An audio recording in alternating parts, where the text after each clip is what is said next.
Okay, so Hare Krishna, Hare Krishna, Krishna Krishna, Hare Hare, Hare Hare Rama, Hare Hare Rama, Rama Rama, Hare Hare Ham.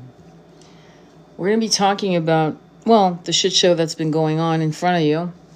And again, harnessing the understanding of fear of the unknown.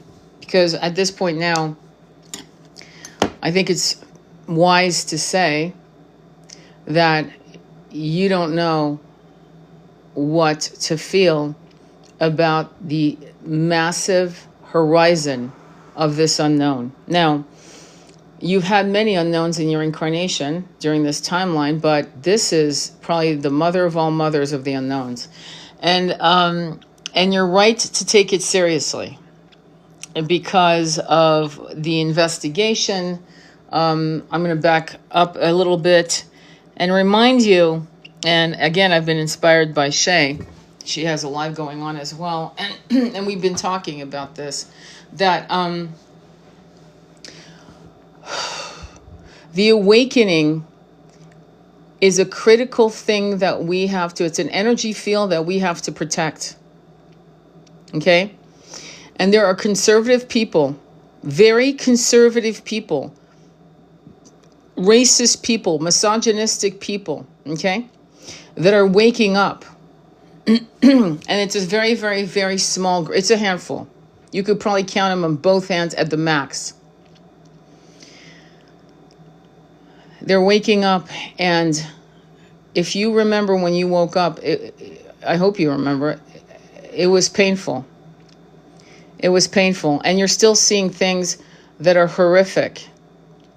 For those of us who were raised in what many disparage as conspiracy theorists, raised by families like that, we're not shocked. What saddens many of us is that it took this fucking long for people to see what many of us saw. And the scope of evil, it really is. I think it's like the movie Legend. It's a bucolic movie until she meets Satan, and she's actually waking up. She was kind of drugged, I guess. And she wakes up to see the face of evil, and she fucking passes out. It's so horrific to see.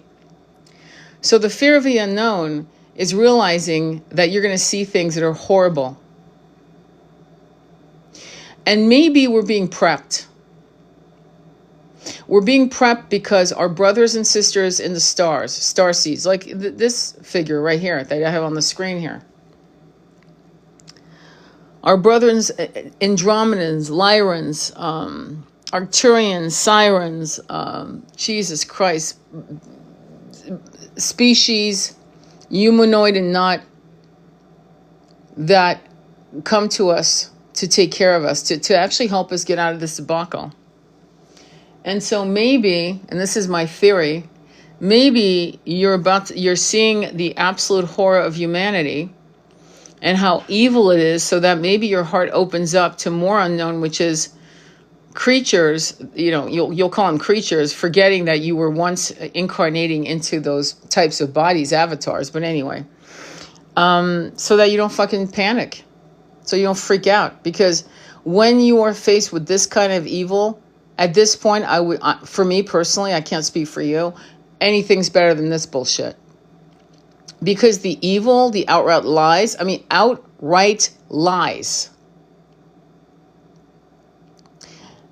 the weird energies of people, and I might lose you, and I really don't give a fuck, because if you think celebrating anyone's murder is okay, then you got something wrong with you. I'm calling you out. I don't give a fuck. And like people said, a lot of people had to do, they had to clean their act up saying, oh, well, I'm not going to you play. I'm calling you out. I don't give a fuck. And like people said, so it's a lot of people had to do. They had to clean their act up, saying, "Oh, well, I'm not gonna, celebrate, but I'm not gonna mourn." No one asked you to mourn. I'm not mourning. I'm not mourning. What I'm mourning is that free speech is so fragile that Jimmy Kimmel, is it Jimmy Kimmel? I don't even watch his show. I don't even fucking know. But was fired. Basically, he's fired. And he didn't say anything wrong, actually, in my opinion.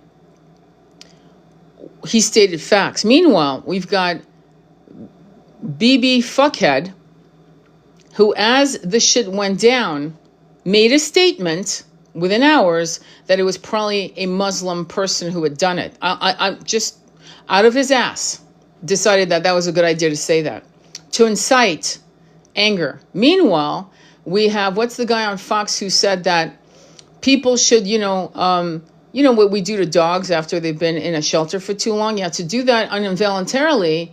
And then what happens are copycat weirdos that go out and incite nothing. They go out and take matters into their own hands. Those are the leadership people that we have. Meanwhile, Candace Owens, who, again, I have to repeat, I don't know why we have to fucking keep saying this to many of you. People fucking change. The fact that I have to tell you 3 years ago I would have never listened to her, 2 years ago, fucking a year ago.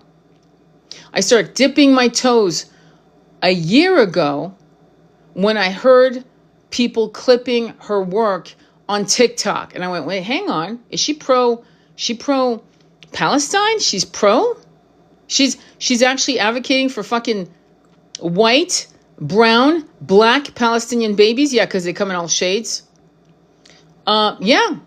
And that's when I started dipping in shock. I'd be sitting there in shock going, I can't fucking believe I'm here. But here I am. And in between her commercials on Christ and consciousness and prayer and this and that, because who am I to say, oh, that's shit to pray? No, I fucking think it's amazing for people to pray. I think it's amazing that there are parts of the world where people pray 5 times a day. I think it's awesome.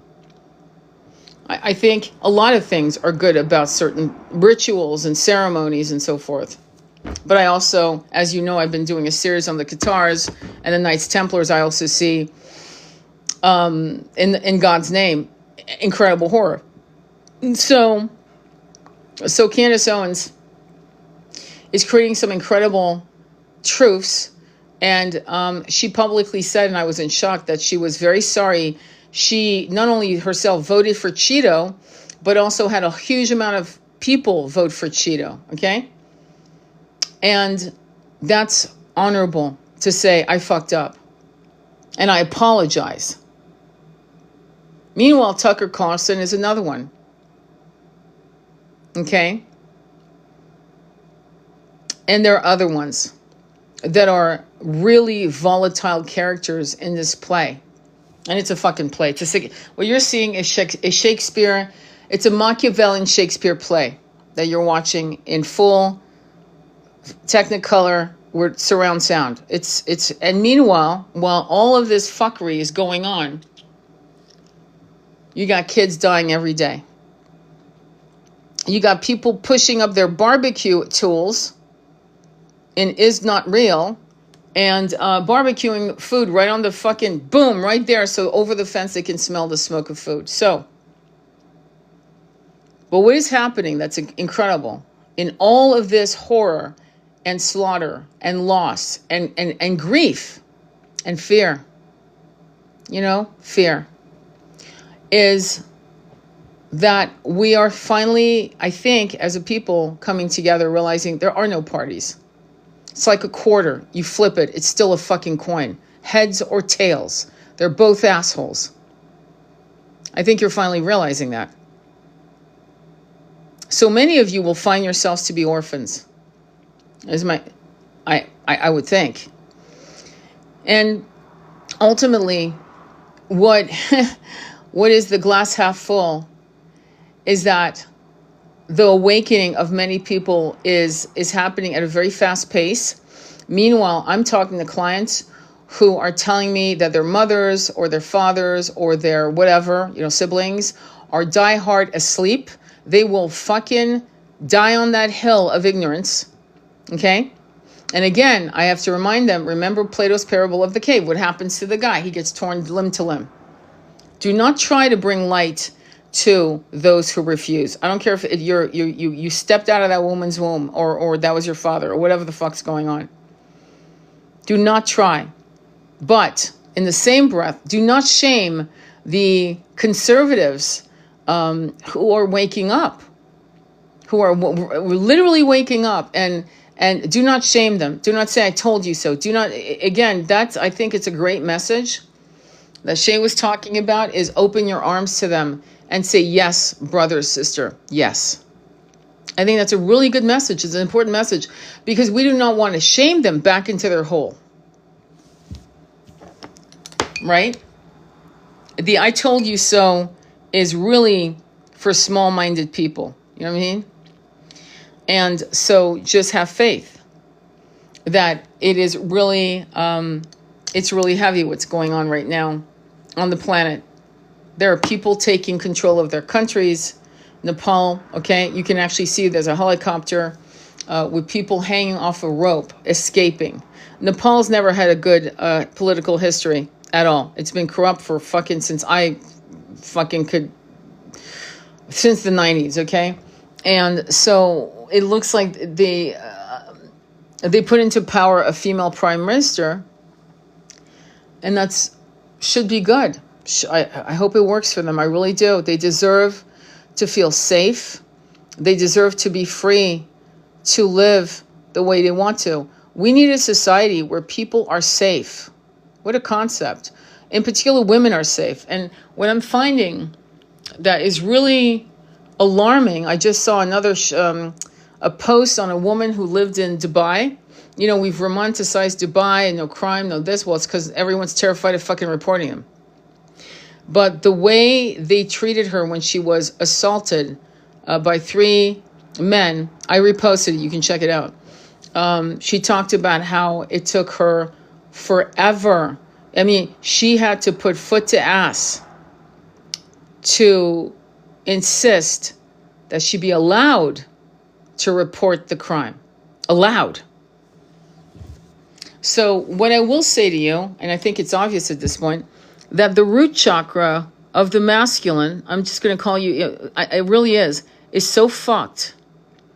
It's so fucked. Meanwhile, we have some very small numbers of men who are really amazing. They're really good men, and they are walking the planet.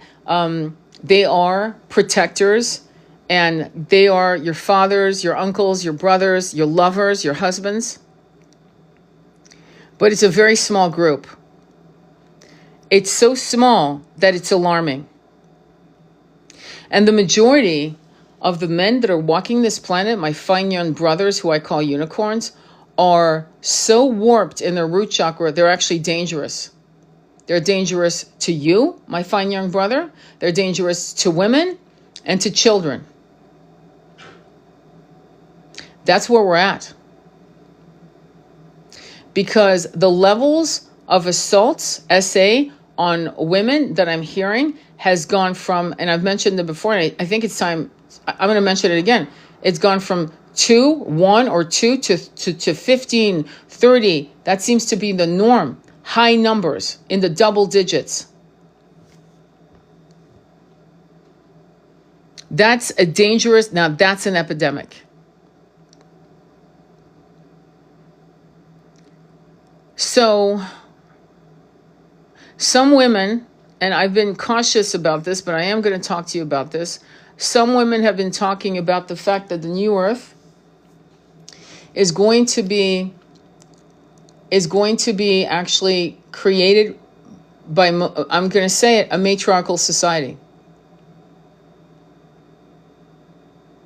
And the matriarchal society will be made of women, goddesses, high priestesses. What do I say? They won't be made out of bimbos. They won't be made out of women who hate men. They won't be made out of women who have an ego system, who want to compete with other women who are like, they won't be made of women who would be actresses in Mean Girls, the movie series Mean Girls. So the massive split of the majority of society, there's going to be, it's almost going to be totally out of balance, meaning, and good riddance for a while, because what will happen is, and that's what I see now, is it's going to be mostly women with a beautiful amount of fabulous men, and it will be built, and then the population of men and women who are in high consciousness will even out 50-50 is what I see. But I see now that in the beginning, it'll be like, I don't know, it could be like 25% men, 75% women.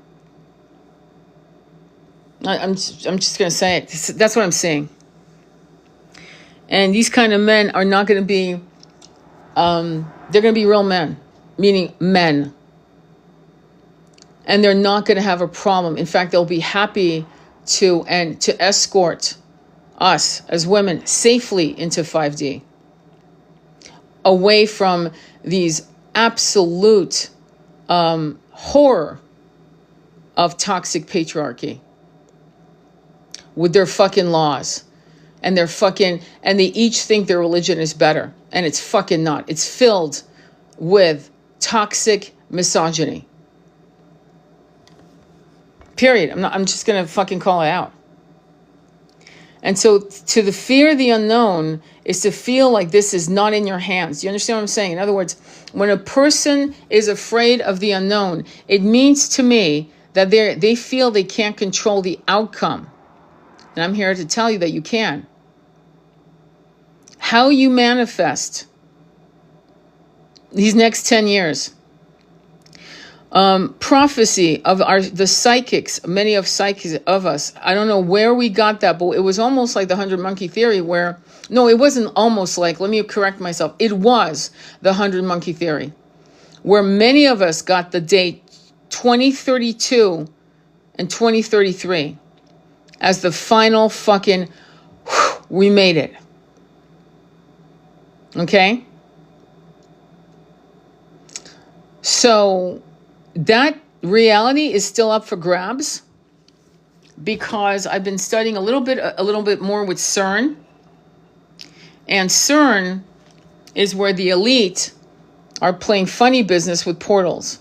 Now, I need to remind you of this because you might have forgotten, or maybe, I didn't mention it in one of my lives. But anyway, let me share this.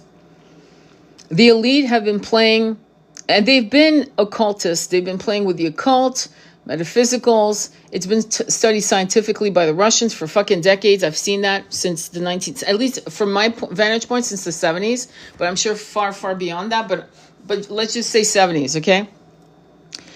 And the elite all over the world have been working with portals, have been working with ancient magic and shit of that. I'm not joking when I say that, okay? And there's certain ritual practices that are barbaric. I don't have to go into it. I think you know what I'm talking about. And some of them are connected to entities that have become very powerful egregores, okay? So, but the good news is, and this is the good news, this is what you got to wrap your head around. The good news is they keep coming back, right? Even remote viewers going back far out into like 50 years from now, right? The remote viewers are going back. They win. We lose. Well, no, we got to do this. We got to do that. Let's go back to CERN. Whatever the fuck they're doing. They're trying to change an outcome that cannot be changed. And I'm not sure why they can't change it because I believe in manifestation, good or bad, to be honest. At this point, I'm kind of neutral saying that's interesting that they can't change it, but then think about why they can't change it. Just like you can't change the day you die. The last breath on this planet has been written. You might extend it. You might have portals of, you had a heart attack. Do you want to come back? Or do you want to, no, I want to come back. I want to have a happy life. Let me go back. So you go back and then your last breath is at 80. Okay. Got it. So they're ruling us as serfs, as slaves, right? Yeah, it ends. There's nothing they can do about it. Similarly to the day I'll take my last breath. Nothing anyone who loves me can do anything about it. It'll be my last breath. And that's what's happening. The last gasp of their fucking clenching, dirty, nasty, stinky fists are being pried open. You've had your time. You've had 3,000 years. Time to go. It's their turn now. And so they're doing everything they can. So it is in your hands, though, because rather than us waiting another 7 years, right? 7 years. Isn't that funny? The 7-year cycle. You could actually speed it up by your consciousness. You could actually do something about it. Instead of feeling powerless and I don't know what to do, these people are dying, they're starving, what do I do? Oh my God, I feel like such a loser, I can't do shit. I would say to you, you're right, you can't do shit. I can't do shit. Absolutely nothing. The flotillas going out can't do shit, by the way. Okay? They're having all kinds of things preventing them and delays and being pirated. I'll just say it like that because that's what I feel in the last 2 flotillas. But that's another story. And that has different levels of soul contracts involved in that, okay?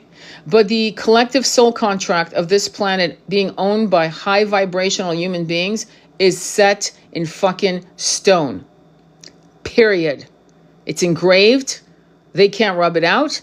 And there's no sledgehammer on the planet they can create to break that pattern, that template. So we need to get serious. And that means that you have to get into your conscious meditation, your conscious visualization, your writing in your journal. Don't just talk about, oh, I want this job, I want this job. I get it.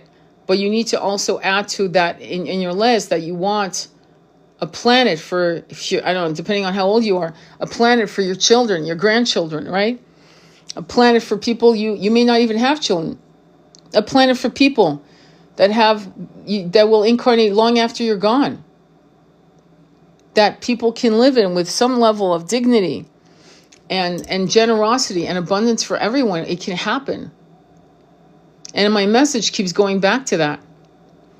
All the horror, all the lies, the outright lies that you're hearing. I mean, outright, like ballsy shit, like you're like fucking putting your, it's like, what the fuck? Are you for real, right?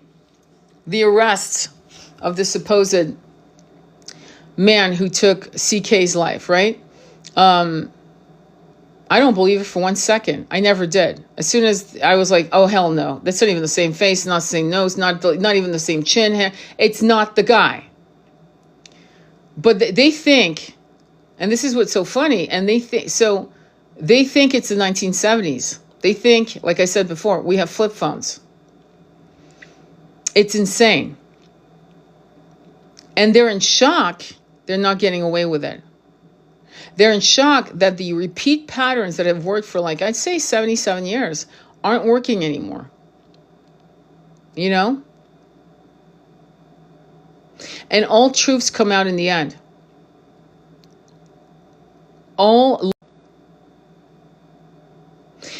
truths come out in the end. All light will pierce. Water, right? The nature of water it looks very benign, water. But if the water hits the rock loses eventually. It erodes. The water always wins. And we are the ocean of consciousness. And the more we allow ourselves to raise our consciousness, the more we become these impossible waves of consciousness that cannot be controlled. And so you have to just be aware, know what the fuck's going on, and you're going to be a trapezist. What that means is you're going to be on this tightrope between 3D and seeing the shit show on, say, your right side, and New Earth, high conscious vibration on your left side.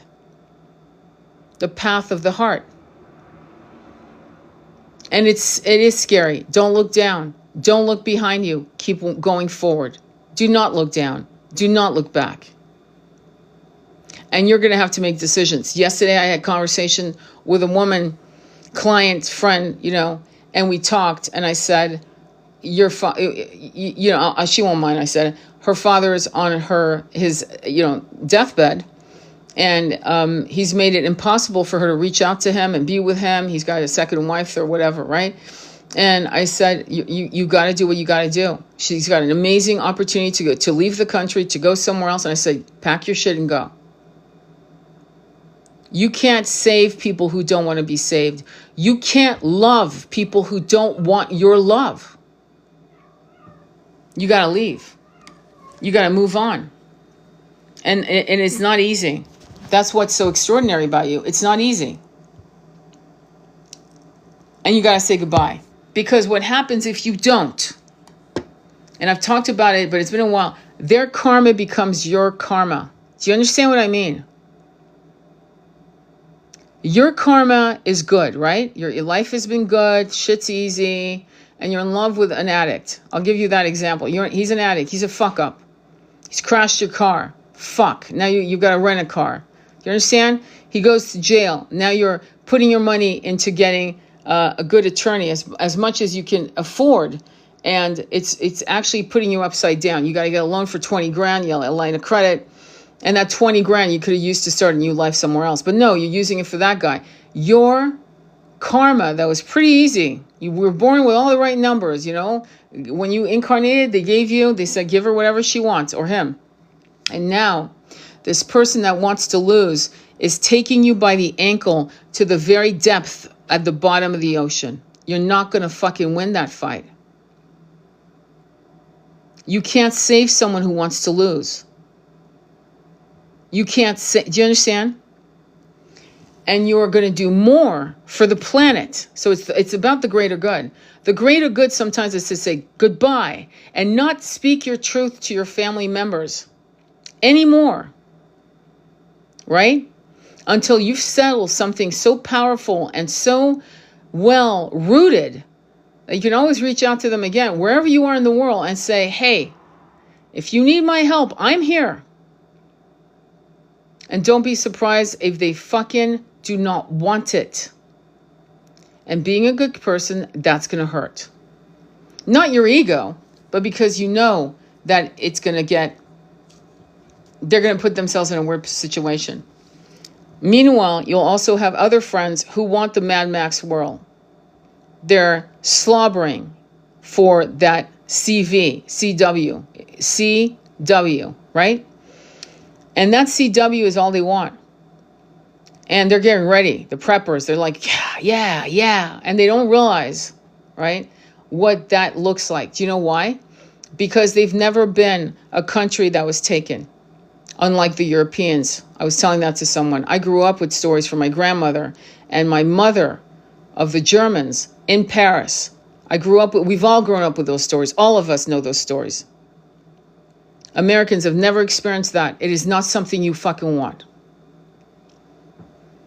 You don't want that. You don't want that. You don't want to interfight with people. You don't want to play into race wars, gender wars, trans wars, any fucking wars. It's a fucking no. And that means that you have to find, if you decide to thrive where you are, then you need to really align with the right people and the right community. You need to build a community, be one of its leaders, one of its wise ones, one of the elders or whatever. But you have to understand that what is being shown to you, again, I always say, read the fucking room. Read the room. And so you cannot be aligned with people, in my opinion, who think some of the shit's, it's not funny. I have a great sense of humor, but this is not it. Who think that Charlie Kirk didn't have a right to exist. And the message is that for me, it was freedom of speech right at the throat.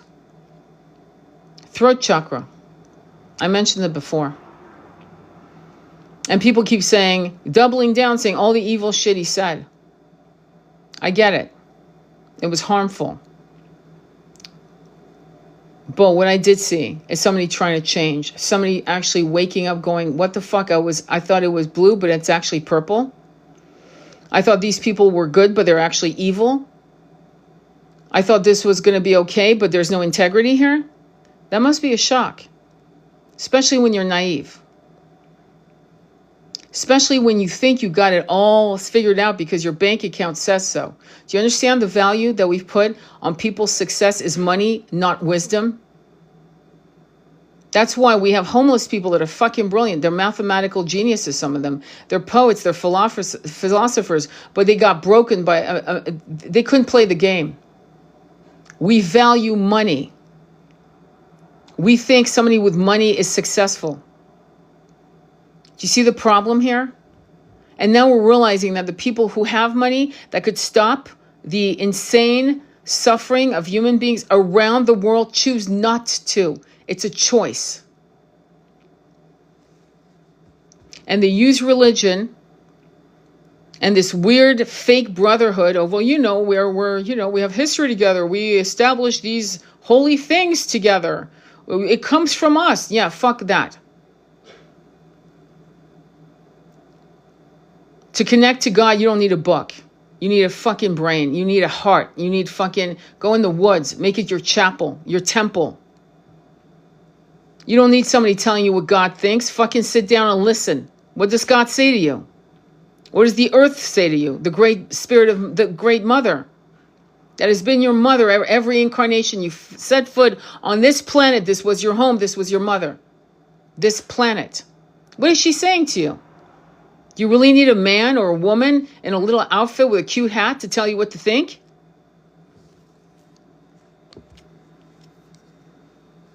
So I think what's happening is the jig is up. The game, the bullshit, the lies, the manipulation, the idea that people were pure and spiritual and wise was bullshit. Why do you think I've been reading from the Cathars, from the Knights Templars, from all these people? And you could say, oh, well, the Knights Templars were rich. And I could say to you,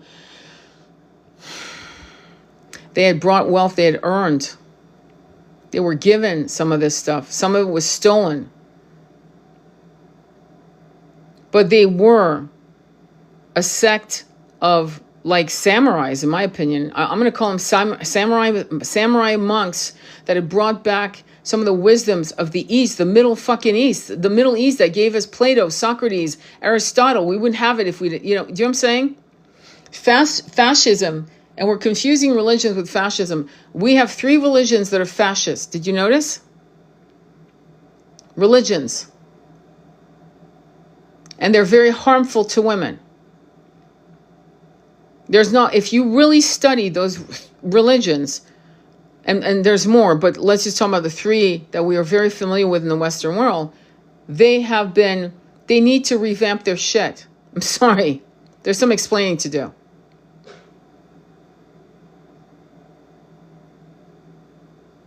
And the constant vulnerability of the gay population, the constant assaults on people who have a fucking right to wear a pink tutu and blue hair if they fucking want. It's none of my fucking business.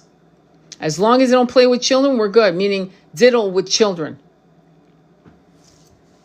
And this hypocrisy to think that the people who do this kind of act look like that, when in fact they look like the pillar of society. They have a tie, a suit, they're fat, or they're out of shape, or they're balding, or whatever.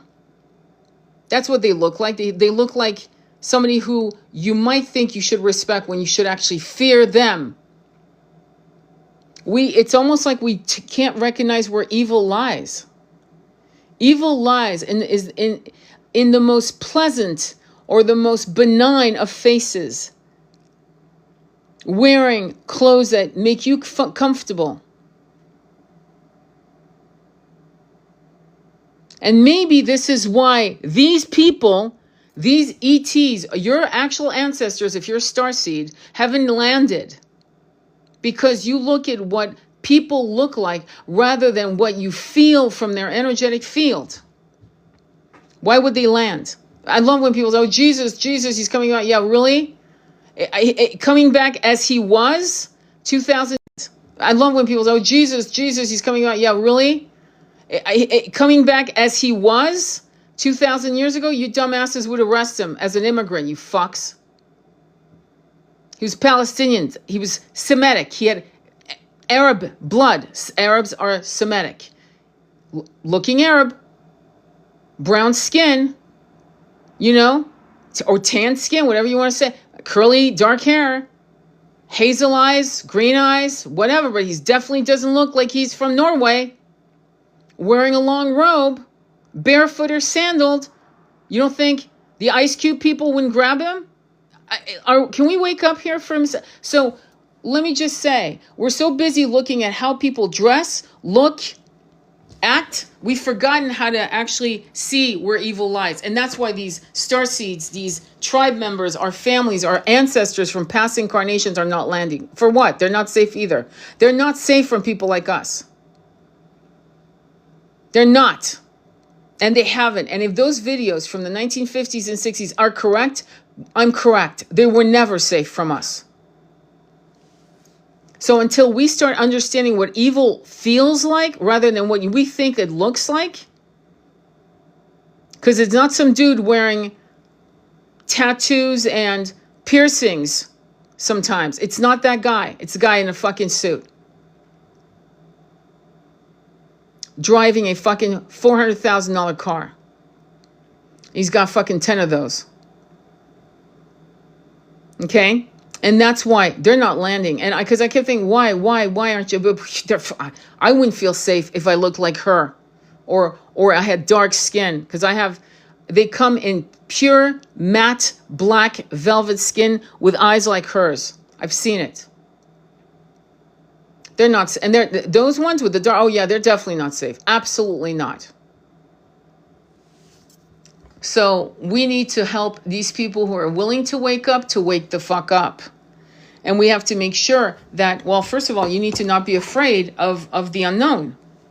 You need to want it more than anything else. You need to want the unknown more than the known, because the known is kicking the shit out of us, don't you think? We know what we're living in, and it's kicking the shit out of us. And if I look like her right now, I wouldn't want to be here either. I'd be like, there's no way I can. They're going to grab me. They're going to put me away. They're going to test me. They're going to torture me. They're going to hurt me. Then they'll want to excavate my body to see where my heart is, and all kinds of dumbass shit. They're never going to land until we fucking change the consciousness of this planet. It's a fantasy. We're looking for the cavalry. I get it. It'd be great. But there's no cavalry coming. Not by ship. Not by anything. We are the cavalry for ourselves. We're the ones that need to circle the wagons for ourselves. And let the hurricane pass. And then come out of the, homes, our tents, whatever, however we live, going, are you okay? Or, yeah, I'm okay. What the fuck was that? Well, new society, let's build it. I mean, do you want this to continue? I mean, do you really want to suffer? And as I said, and to quote George Carlin, you're not part of the club. You're not part of the club. And you'll never be part of the club. Even if you had $100 million in your account, you're still not part of the club. You're a small fry. So that should tell you something. And this is why they want a race war. And this is why you must put foot to ass and say, I will not consent to that. And if you're religious, go to church. Pray to it. Pray to it in the woods, in your church, in your temples. Pray to it. Tell God, I do not want this. What I want is the following. I want unity. I want abundance. I want safety. I want human beings to fucking eat. What a concept. Again, the CEO of Nestle, I'll never forget, none of you have forgotten, I'm sure, saying that water was not a human right. There was a UN meeting, I believe, on if food was a human right. Only 2 countries voted it down. Just guess. Guess. Regular suspect. Usual suspect. So, if food is not a human right, and if water is not a human right, you kind of get the script at this point, right? The synopsis has just told you what people who have every wealth at their disposal that could overnight stop famine, and they don't. And they blame rebels, constantly blaming rebels, but we have helicopters and we could actually airdrop and we could do this. Oh, but then they steal the water pump. Really? They steal the water pump. Okay. Why do they steal the water pump? The water purifier, the well, the this, who's doing it? Don't they have jails? They really don't care.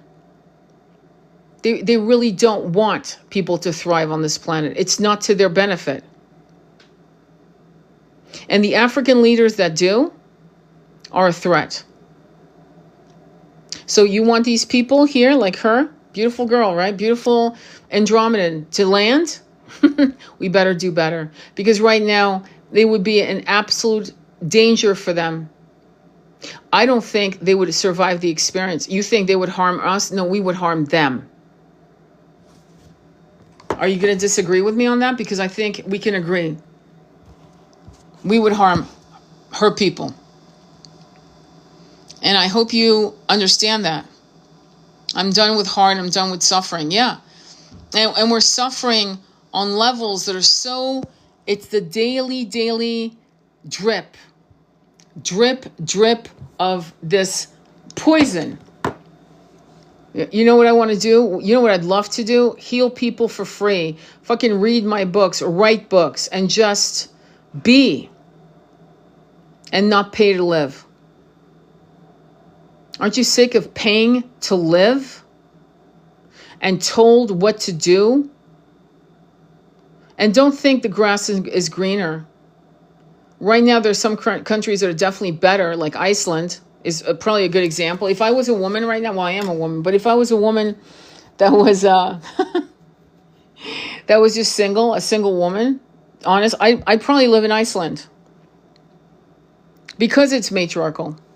Because in 2008, they were the only ones who arrested these motherfuckers on their end. The bankers there did not get away with it. They're in jail. Okay? Everyone else got away with it but them.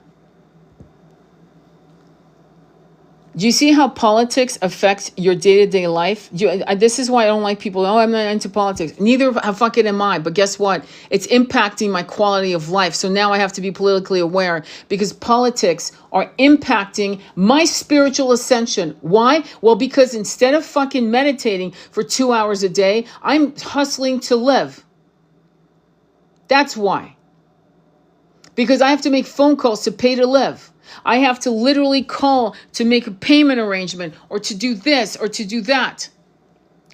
Instead of doing the business of healing people for free or for a basket of fruit and reading, studying, and teaching and writing. And I'm sure you have shit you'd rather do. The system is impeding on our ability to grieve, on our ability to raise our children and homeschool them or school them in a little village type of container. It's infringing on our ability to help people die correctly with an understanding of what they can expect and any type of healing that they need, whether it be Reiki, massages, chanting, frequency music, healing for their chakras, to release them, things of that nature. We're busy. We can't even grieve. We're given 3 days.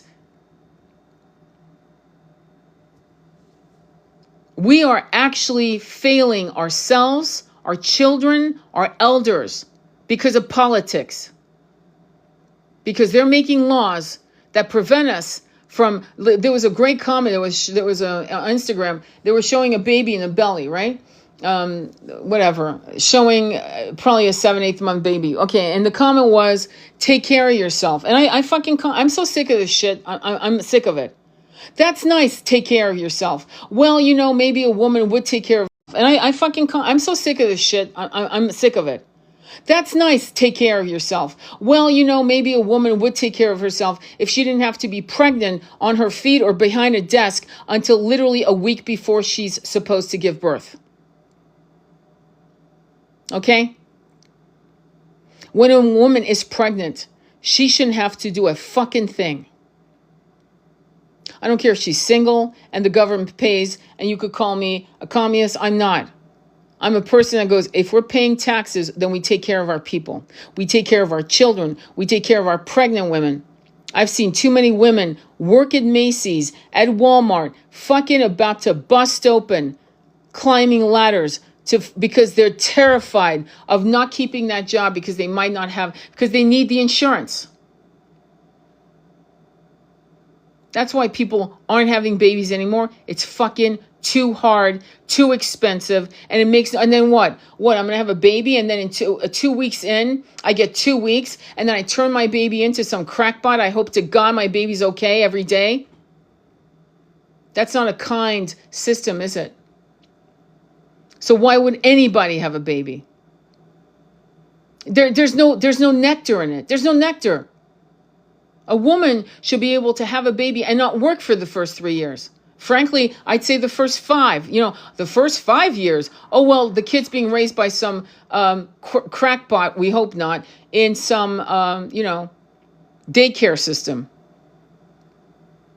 If the first 5 years were so incredibly important and family values were so incredibly important, they'd make it so that you would be taken care of.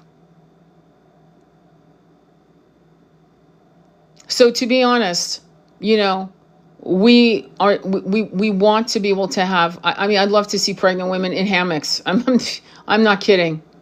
Having iced tea, talking and laughing, doing some yoga and some stretching, and going home. And the only women doing that are fucking wealthy. And that's not your average woman.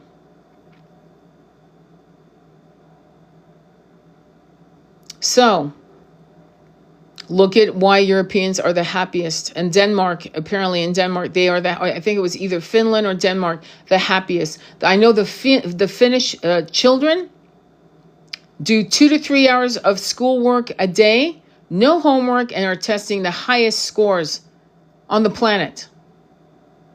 No homework, 3 hours. Look it up. Homeschooling is what every brilliant child has undergone that actually grows up into adulthood. From Edison, and I really don't like Edison at all because I know what he's done and how he's still alive. His supposed inventions were stolen, but okay. But the kid who wrote the book Aragon was homeschooled. My son's homeschooled. There's children who are homeschooled actually have a higher rate of acceptance in universities because they've been taught how to fucking think. That's actually why. And how you raise your child in the first 5 years is really crucial, because if you don't do it right in the first 5 years, you'll be untangling that shit for the next 15 years. So women are my concern. Men are my concern, the good men. And like I said, I'd say there's about of the population of women who are good. Out of that, 75% women, that's my number, 25% men. That's what I'm seeing. So it's a definite sadness to me to say that. I wish I could say, oh no, we're there. No, we're not. And the abuses against women is really, it's bad. It's unhinged. I swear to God, I've never seen anything like it. Never. And I saw the root chakra of the masculine and its corruption and its deviancy. I started seeing it grow and grow and grow and grow. It's actually frightening. I can tell you that men have always been very fucked up, okay? Your average Joe Blow is fucked up. I'm just going to say it. And your average Joe Blow chick is fucked up, okay? But it was manageable in the 60s and 70s and 80s. It was manageable. Some things cracked. I'm telling you that as an elder. Something cracked. Something happened it started probably as we converted into Y2K. And I am going to blame deviant porn, dark web. I am going to blame that. You're damn fucking straight I am. Okay? I think it's given... I think, and this is something I need to share, I think the impulsivity of men, you understand? Men with high testosterone levels have massive issues with impulsivity. Not all, clearly not all, but your average Joe who has high testosterone has problems with that, and your average Joe that has low testosterone, who's a weak fuck, okay, who's into femboys and all kinds of what we're seeing now, right? Which it's again another fucking layer of homoerotic fantasies that some of these men have that they hide and hide and hide. And I've been surprisingly down that rabbit hole, I kid you not, since 1996, because I was an erotic poet getting my shit published, okay? So I came across gay erotic work, which got me down the rabbit hole to look at what men were writing and so forth, and how straight men thought certain things, and that didn't make them bisexual. Okay? And exploring things and then denying that they were bisexual. And I ask any of your gay male friends, and they'll nod their head. Fucking send them this portion of the tape. They will nod their head going, yep, she's right. Yep. Because I was writing erotica. And there was a guy, and you might look him up. Fucking look him up if you want. Bacteriaburger.com. I think it's .com or .net. Look it up. I think he still has a website. He's been publishing his work since 1996. That's when I first came across his work. Nate is his name. And he's a hell of a writer. Very good at what he does. But every story was about a quote-unquote straight male. So the fracturing I saw back in the 90s. I'm in my 30s at that point. Do you understand? I'm a young woman. And I'm like discovering this shit. And that's when I started realizing.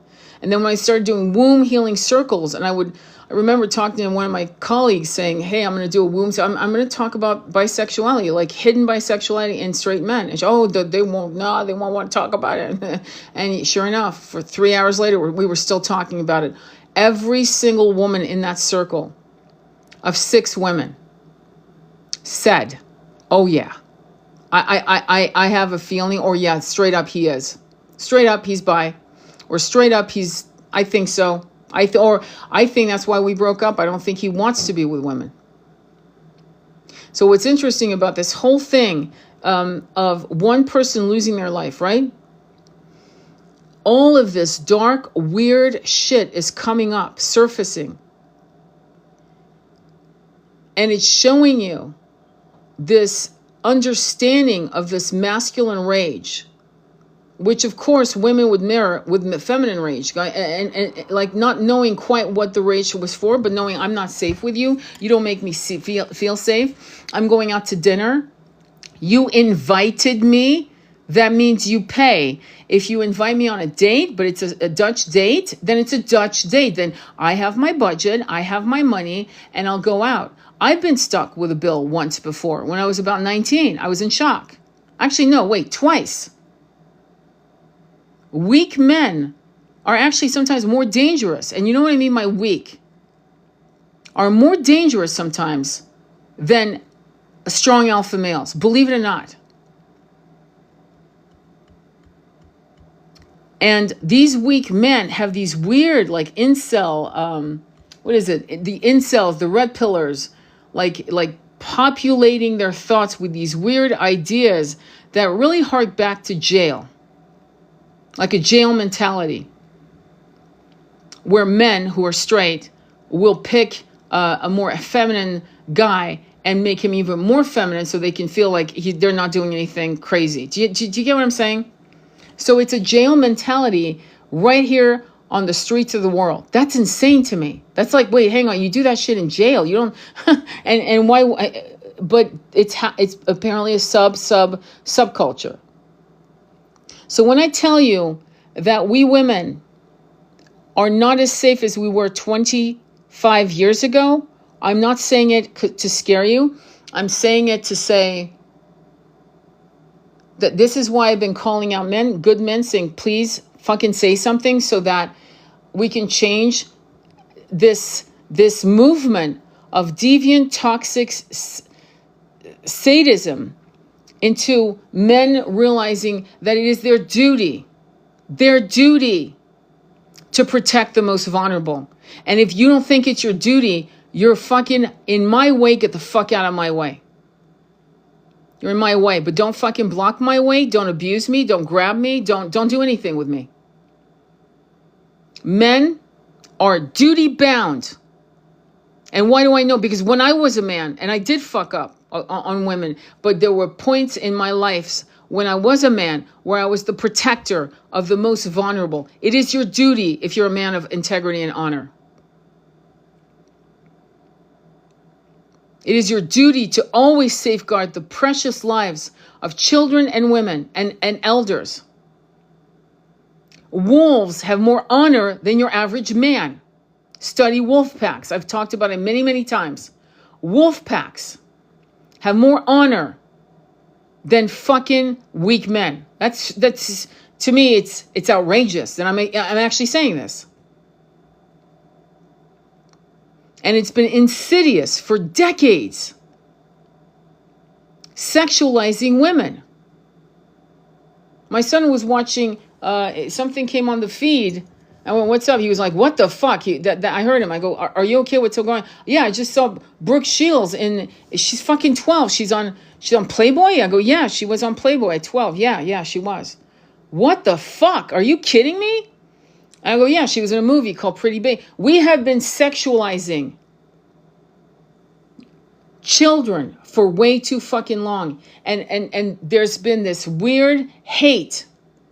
Can you imagine the balls? You're not only going to sexualize a child, but then you're going to fucking hate women because you're a fucking simp? That's outrageous. Like, how do you fucking go from A to Z? How do you entangle your consciousness to that level? And then to see incels and red pillars and these movements and the 77,000 men on Telegram that were, I don't know if you remember, there were men on Telegram to the tune of 70,000 plus talking weird shit about what they wanted to do with people that were related to them. I'll say enough said. All of them were women. This is the pandemic that we have to be aware of. And while we're aware of this pandemic, of the masculine toxicity played out by some really weird ass fucking men you've got a group of men who actually don't have to stop. I'm not joking. They sound like they're fucking talking out of helium. They sound like their throat chakra is completely corrupted where it's androgynous. And meanwhile, our LGBTQ community, trans and femboys, are at the very most vulnerable because they're looking for love from these men who hate women, using these examples to use them as punching bags. And these young men who are transitioning or who are or some of them don't want to transition. They just want to be feminine boys. And there's nothing wrong with that. Are being abused by these fucks. In other words, none of us are safe. And so when I look at the sky asking for fucking star seeds to land, did I describe enough? She right here would not be safe walking down the street.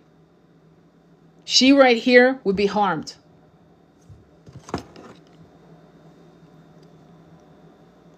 What can I say? I don't think I'm lying.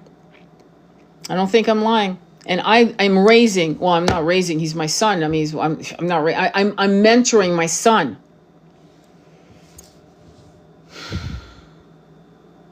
And I want him to be able to find a fabulous woman who's crazy about him and he's crazy about her. They're crazy about each other. Young, love, and babies, and love, and safety, not some whack jobs that are masculine at a tune of a mob of 6 harming my fucking family. Do you understand?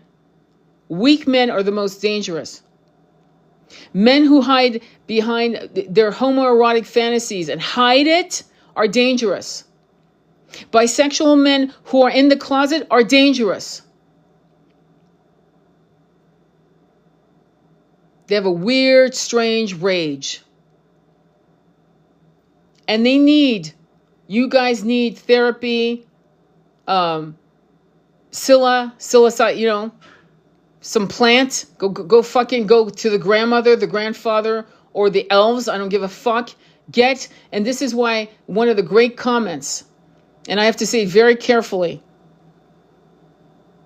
but there's a comment of, for a man to heal, he needs to go out in the woods and take a heroic dose, get his ass kicked, and come back to his woman humbled. That's right.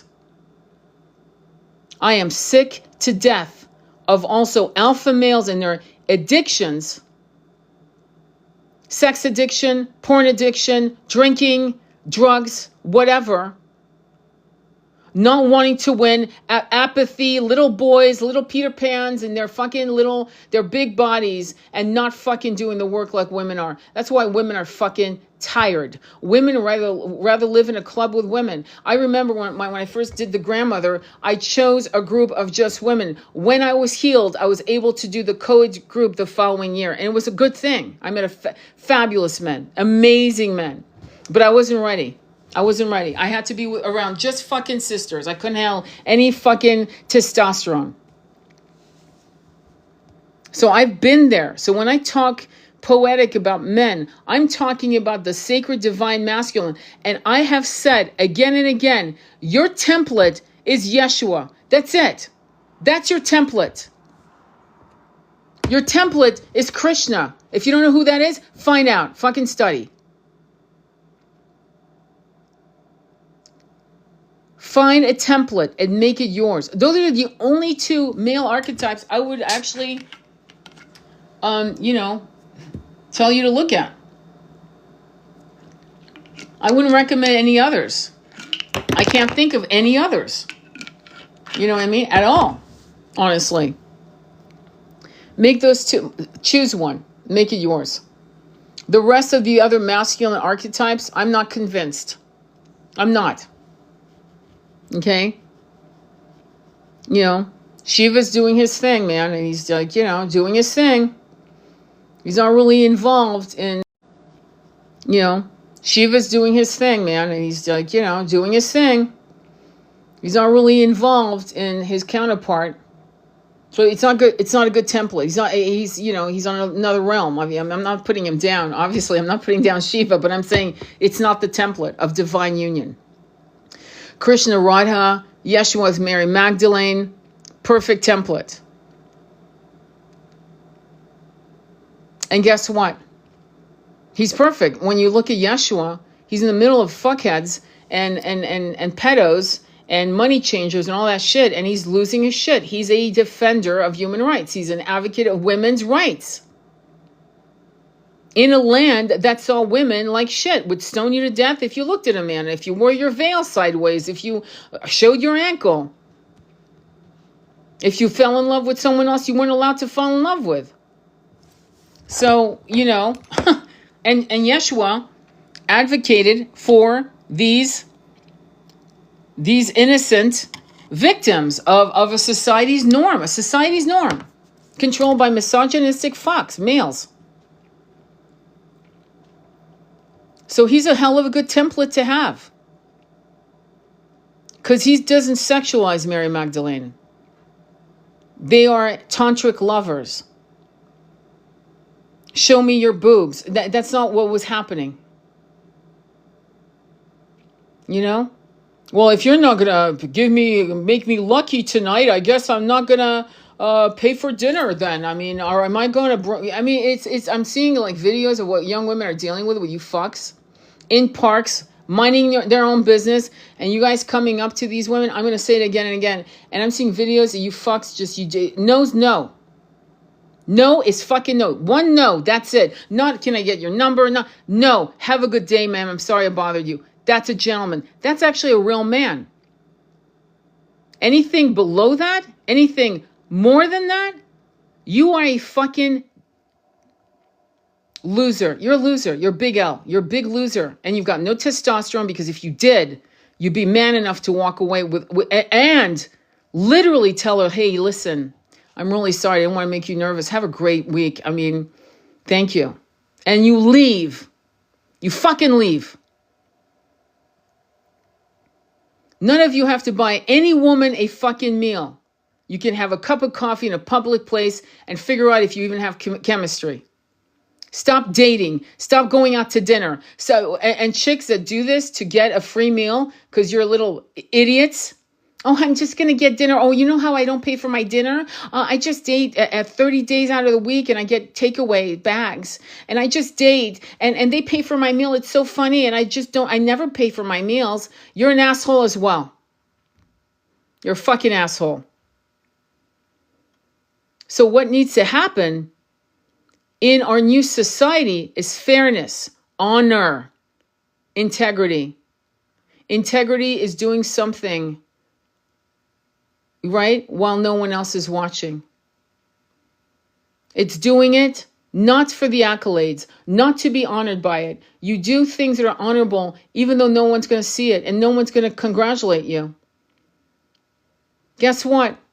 The man who gets caught in camera saying, hey, you're beautiful, can I take you out for a coffee? And the girl says, no, that's okay, thank you. And says, oh, okay, listen, I'm sorry I bothered you. Have a wonderful day. That video will go viral. That will go viral. You'll be famous. You could actually say, hey, you know what? Stitching it in, I'm that guy. You will have pussy thrown at you like you've never seen. You men are dumb. You don't even know how to fucking get game. You really don't.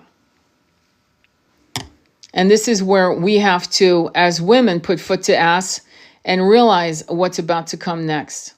And what's about to come next is the revolution of your consciousness is going to be actually, and it has been started by women.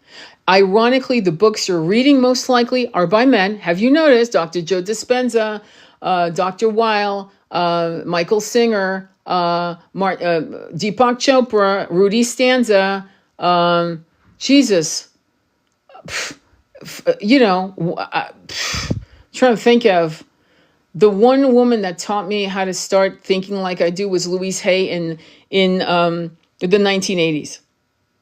But she was the first, okay? But then she published all these guys. She's the Hay House Publishing House, and she started publishing all these guys, all guys.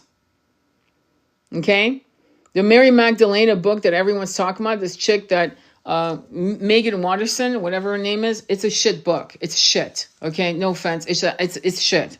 It's the book that you should be reading if you want to read on Mary Magdalena is Woman with the Alabaster Jar, Woman with the Alabaster Jar by Margaret Starbird, excuse me. And anything else on Mary Magdalene or Mother Mary would be Marguerite Rigogliosini, doctor, PhD. If you really, really want to know. And of course, the Gnostic Gospels, the Gospel of Mary, just to give you a template. But I remember talking to one of my masculine friends, and he was saying, well, women aren't feminine. And I did a whole live on that. Women aren't feminine. And I said, because we have to be men. You men are so fucked that we've had to become men to thrive, to actually take care of ourselves. None of us want to be men. We love high heels. We love perfume. We love dresses that show our thighs. We love fabulous little dresses and pantsuits and whatever. We love to be sexy, feel sexy, wear gorgeous lingerie, but then we're sexualized. And we're not doing it for you. We're doing it for us because we're a woman, Shakti energy, sexy, goddess, high priestess. We dress for ourselves, not for you. Unless we love you and you're our man. And at that point, yeah, we're also fucking doing it to get you hot. But it's for your eyes only. Men need to wake the fuck up. You guys don't know how to get game. And so you are actually turning yourselves into bisexual fucks, going from femboys and trans and harming them because you're angry at us because we said no. Basically, in a nutshell, I don't think I'm wrong. Yep. So we have a lot of very angry little boys and a lot of angry little boys that are in their 40s and 50s. And we have grown-ass men who's kept it. I wish to fuck Lenny Kravitz would come out of the closet and say, I've been celibate for 10 years.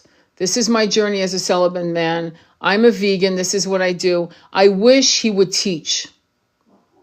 Swear to God. Because that guy could get any fucking chick within reason. Swear to God. Look at his body. Look at his face. Look at what he's done. He's rich. He's gorgeous. He's sexy as hell. And he's been celibate for 10 years. So he can holster his, but you can't holster yours. He can say no to all these chicks throwing themselves at him at the age range of probably 18 to 70 and every color spectrum you can think of, meaning race. He can say no and no again and no, but thank you. No, I'm celibate. I'm not doing this right now. I need to get my shit together. I don't want to hurt anybody. I don't want to be hurt and I don't want to hurt anybody. But you can't do that. You don't want to learn from him. You want to learn from Andrew Tate. I'm sorry if I'm laughing. Andrew Tate has some good points about the genocide. He's got a good points about your weakness as a masculine. He knows you because that's how he made his millions. He knew your fucking little boy complex loneliness and he made millions. So in that realm, I fucking, yeah, hats off to you, dude. You kicked ass. You're a psychologist. But what he never understood, and he will never know what it's like to be in bed with a woman who really, really loves him. Because when a woman really loves a man, she doesn't want to be the 9th chick. She doesn't want to be the 8th or the 2nd. She wants to be the only one. Now, with that said, I have to admit that I saw a movie recently. I think it's called Mrs. Watterson and Wonder Woman. Mrs. Watterson and Wonder Woman. And it was set in it's about the guy who actually created Wonder Woman, the actual cartoon, right? And so, and I want to tell you a quick story, but I want you to watch the movie. My mind was blown, but I'll tell you where it went off. So in that movie, he's a man's man. He's really hot. I mean, you'll see the actor they chose was great. And he's happily married to his woman. Absolutely. They're happy. They're having a great time, blah, blah, blah. He's a professor. He's got a PhD, this and that and the other. And I think it's probably 1939 or thereabouts during the war, okay, World War II. And they meet a young student, a woman. And he falls in love with her. And she falls in love with her too, his wife. And they proceed to have a ménage. And so there comes this, like his wife's going, fuck, I don't really want to be second fiddle. And he's like, I know, but you love her too. Do you, or is it just me? And so they go back and forth. It's a really great movie. And then you realize that, they do love her. They really do love her. Okay. The only thing that had me, and it's based on a true story, so it's true. They got into bondage. And I'm not a big proponent of pain equals pleasure. I think there's something, the wires are crossed on that one, but that's just my opinion. I hated 50 Shades of Grey. Okay. All right. So, but towards the end, and I want you to watch it for educational purpose only towards the end, he's diagnosed with cancer. And they had a big breakup. So he has children with her. He has children with his wife. Swear to God, they have an incredible life together, all three of them. They're actually in love with each other. It's almost like three souls that were like in a triad. Okay, and you know how I've been about polyamory. I've kicked the shit out of that from here to Hong Kong and back, right? But I have to be honest, right? So I'm watching this one, I'm going, this bondage, fuck, man. Everything would have been perfect if it wasn't for the bondage, right? Okay, whatever. And he gets cancer. And they had a big falling out. You'll see why. With the girl, right? At this point, she's probably in her 30s now. Let's call her Mary. I forgot her name. But anyway, Mary is thrown out. And he's diagnosed with cancer. He knows he's going to die. And he says finally in one scene in the hospital, he says, but you love her and I'm not going to be here. And you love her. You love her like I love her. And so he somehow initiates them coming back together. And soon after he does die, these two women were lovers and lived together for 30 years. It was a love story of three souls.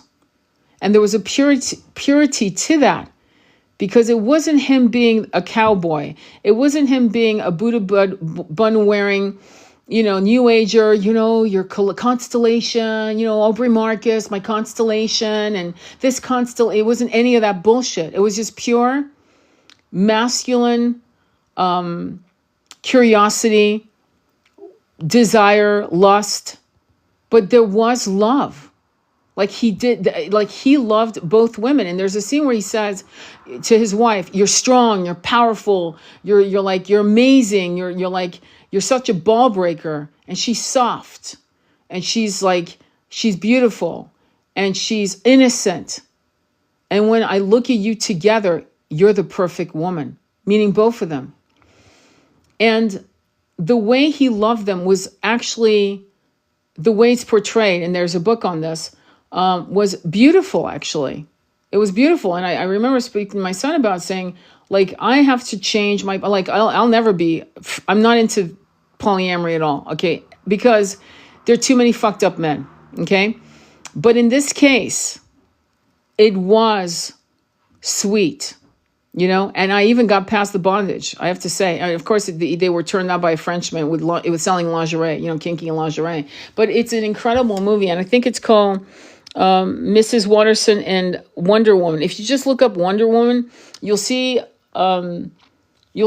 It looks like it's kind of brownish in Amazon, and you'll see it, and I highly recommend it. And it's based on that. Or you can look up the guy who created Wonder Woman, and I'll give you a link to the movie. And I was shocked. Now, I'm not promoting that, okay, at all. Okay, I'm not saying, oh yeah, be polyamorous. No, there are not enough great men out here to do it. I'm just saying. However, what I have noticed, and I had 3 clients do this, okay, women. And this is something you have to really be aware. And this is something I'm really refining in my own philosophy of intimacy, okay? Is that women, you are the priestess that navigates the course of these relationships with these masculines. And what I'm finding is that you're not doing that. And when I say you, I don't mean you, I mean globally you. And here's what I mean. When women don't feel like they're good enough, whether it's a physical feeling of lack or it's just self-worth, just in all of aspects of yourself, or whatever it is, what I've noticed is that women will go out and bring in a third person in the bed as a gift. And it seems to happen more often when women hit their 40s. They're hypersexual because, a lot of people have said women in their 40s should be with men in their 20s because it's a match. It's a fucking energetic sexual match. There's no question. People have studied this. It's people know this. But women in their 40s are with these men that go kinking out, because more so now with porn, but definitely it's always been, right? And so this woman will be like, oh, maybe I should give him this gift, maybe to show him I'm a cool girlfriend or a cool wife or whatever. And I really want, and then what you're doing is mapping out synapses in your brains, which is normal. But what I'm finding is that women are doing it out of a place of lack, not out of a place of, oh my gosh, she's gorgeous, I'm in love, I want to make love to her too, let's go get her, let's go pick her up, right? It's not coming from that. It's coming from a place of lack. And if you study call girls, meaning you study what they write about in journals of a call girl, things of that nature, women will actually get a woman as a gift to the man. And it's actually biblical shit. I'm not joking. Think of Rachel. I think it was Rachel who was older, who couldn't bear children, who gave a young Ethiopian girl to, forgot his name, some old ass fuck who should have stopped, even thinking of procreating anymore. But anyway, brings her servant girl to that. It's old as, I think, man when Atlantis fell. I don't think we had those problems when Atlantis was up in its golden age. I don't think it was happening during Lemuria. I don't think we were in that type of mindset. I do know that there are planets where polyamory is normal, and some are matriarchal, and some are patriarchal, and some are just whatever, right? But I do know that. But I also know that you as the high priestess lead the game of sensuality. Do you understand? And if you're going to bring a third party in your bedroom, like make sure your relationship is solid, because if it isn't, the fractures in your relationship will absolutely implode. And I've mentioned it here and there, because I've watched it, because I've been studying that too. Like in my 40s, I started following this chick who was a really great advocate of sexuality, this and that, with her husband, beautiful. They lived in Bali. They had a perfect relationship. They had a beautiful business. And then she talked about the unicorn. They were looking for that unicorn female to bring into their bed. And it fucked up their marriage. It fucked her up so bad. And it fucked her up because she never did it out of a place of mutual desire. It was, she thought, as all women, many women do, that it's what the man wants. Yeah, sure, the man wants that too. And women want two men. So, okay, before you go into these realms, ask yourself, is it me that wants this? Is that what turns me on? Or am I trying to please him? Am I gifting him this human being? And most women aren't. It could be your story. It could be somebody else's story. It might not even be your story, and that's fine. But what I'm finding is that as the feminine rises, right? As she rises from the ashes, the last ashes of the patriarchy and matriarchy that was so toxic, we couldn't see straight for generations. You have to be really true about your sensuality and your sexuality and your desires. And when you start entertaining a third person in your bed, you have to make sure that you are really doing it for the right reasons. That it is really something that, and in that movie, it's quite obvious that the wife is going through something, like she's like little, but then she does fall in love with the girl. Her husband's falling in love. They're both in love with it, and the girl is in love with both of them. And I don't see that as a common thing. I remember one of my relatives was a swinger, this and that, and he was doing threesomes with his girlfriend for 6 years. 6 years. And eventually, because of that license, this is the problem with men, okay? My relative being a male in this case. One day he went on a business trip and he wouldn't answer the call. His girlfriend back in California, he wouldn't answer the call. And she kept calling and calling because he had said that he had met someone. And for the entire weekend, he never picked up the fucking phone. He was out with this girl he had picked up. And they were having sex. Well, of course they were having sex. He'd been having threesomes for 6 years. So if he was going to have somebody else on the side, why would she complain? They'd done it all along together, right? Why would she be mad? I told you I met someone. No, I'm not picking up the phone. And you know what happened? She packed the entire fucking apartment and left. When he came back that Monday, the apartment was fucking clean.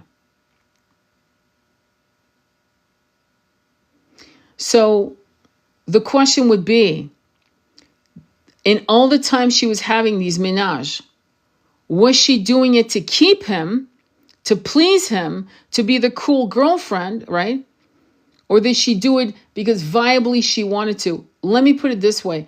All the women I've worked with, all the women who have been my friends who have gone through that, none of them have come out with a 20, 30-year relationship out of that. None of them. Now, I have to say that I know some people who know people, but see, I've never physically met them. So I know people who know people who've actually said, oh yeah, 25 years married, okay, but I've never met them. So I can't vouch for that. And I'm sure that my limited, I'm just me, a little old me and the whole planet. I'm sure there are people that have very successful relationships that are long-term that work.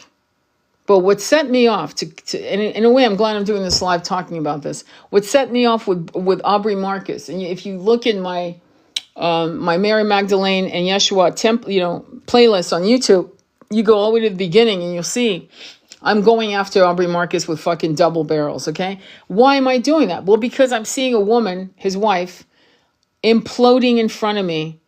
And if you look at remarks and videos that responded to that original video, every single woman was fractured.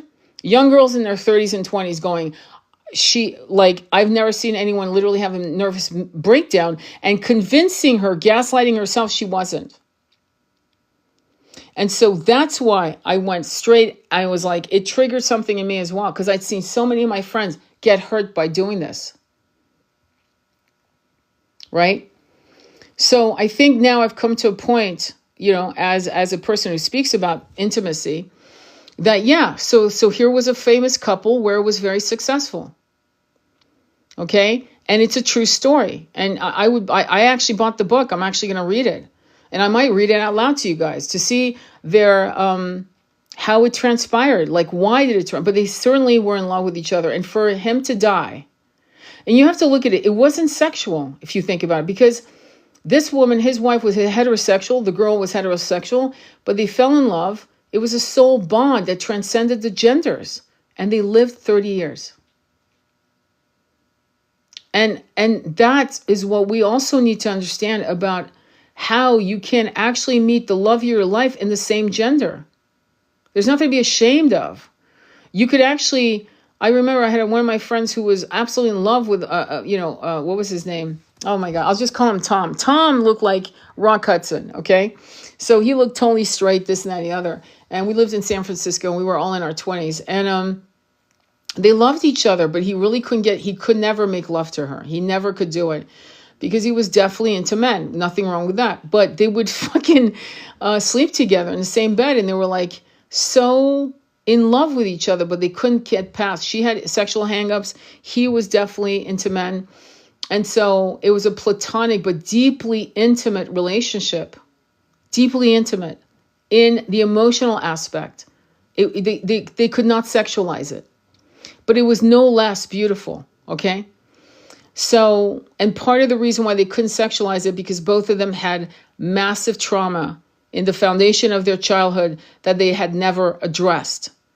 I'm sure had, they been young in this timeline today, they would have found each other and become lovers, because they would have found the right healers, the right healing books, the right kind of deconstructing what had harmed them, right? So just on that side note, but we have to keep understanding the soul bonds that create these wonderful, loving relationships. Men and women regret it. I agree. I've told people have asked me, what do you think? I go, you can't even figure out. People ask me this, and because I have clients who are flirting with the ideas, right? And I'll say, don't do it. Why? I go, because your relationship is fucked up. You're going to add, it's kind of like, oh, I'm going to get pregnant. Our relationship will get better. No, it won't. It won't. Okay. You don't get pregnant to save the marriage, and you do not have a third party to save the marriage. You don't. You just don't. It's not going to save the marriage. Having a third party is going to bring, it's actually going to exacerbate and bring about a faster ending to your marriage, which, if that's what you want, go ahead, have a ménage, and you'll be divorced within 1 year, or you'll be in a celibate marriage where you'll both be unable to be intimate anymore. So, do what you will with that, because that's all I got to say on that.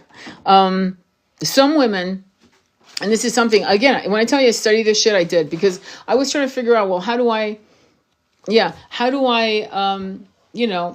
this? Should I be polyamorous, and should I how do I do this? Should I be polyamorous, and should I, because, maybe I need to heal this, that, and the other. Let me see how oh God. Let me move. Hang on. Let me move. My phone's going to go. And so, of course, I've always been fascinated with intimacy and shit like that. Always. So, years and years and years and years, it was always a no. It was always a loss. It always ended in tears. There was always screaming and yelling. There was always, because you have to You have to really have a solid bond with your person before you even entertain the idea. And then you have to go and excavate, well, why do we want to do this? Oh, well, it's not saying, oh, well, she's just hot. She's hot, okay? Or he's hot, let's do it. It's never, that's not the answer. There's usually something that's lacking, or it's a distraction to keep the two people from actually looking at what the problem is in their relationship. Right? So we're going to put a Band-Aid on it. We're going to just bring a third party and we'll roll around the bed, and then hopefully you'll see how good I am because I gave you this girl, or I gave you this guy, and we're sharing this experience together, and maybe now you see how I love you because I allowed this in our room. And that's not, it's almost like 12-year-old thinking, you know what I mean? I hate to say that, but it's almost like childhood. I don't know. It's like there's something that isn't solid in that kind of thinking. I couldn't do it either. It amplifies the shadows. Absolutely. Good way to put it. And again, you know, maybe as we progress as a society, we will have, you know, wonderful evolution where we have the central couple, right? There's a famous story of Krishna where he married 16,000 gopi girls. It was either 16,000 or 160,000. But anyway, the gopi girls had been kidnapped by demons. Okay, I'm telling you this off the top of my head. 16,000 gopi girls had been kidnapped by demons, and because they were, you know, it's the ancient world, women that were virgins that were kidnapped would have been assumed to be sullied, right? Sullied, you know what I mean? And so Krishna was married, is in divine union with Radha. And as a gentleman, he thought, okay, well, to save their honor, I must marry all of them. Okay. So he marries all of them. And he sends them love with his eyes, but he never beds any of them. Like they're gopi girls. He'll never ever touch them. He never has them in his bed. The only one who is his divine consort is Radha. Okay? And so there's this purity in the way he saved them by marrying all of them, which, as you know, some of these cultures, yeah, you could have 16,000 concubines, but they're not concubines. They're his gopi girls, his devotees who love him, and they're now safe, they're free, their honor is now protected, okay? Now, your average male that's gone into the ISKCON movement has taken that story to mean that a man should have 2, 3, or 4 wives. I'm not joking. They've bastardized that story. They've taken something that was pure, and these men have gone in and taken advantage of women, again, misrepresenting the religion, misrepresenting that move of honor to satiate themselves with their lust. I'm just going to say it's lust, because it's not love, it's lust. And so that's the problem.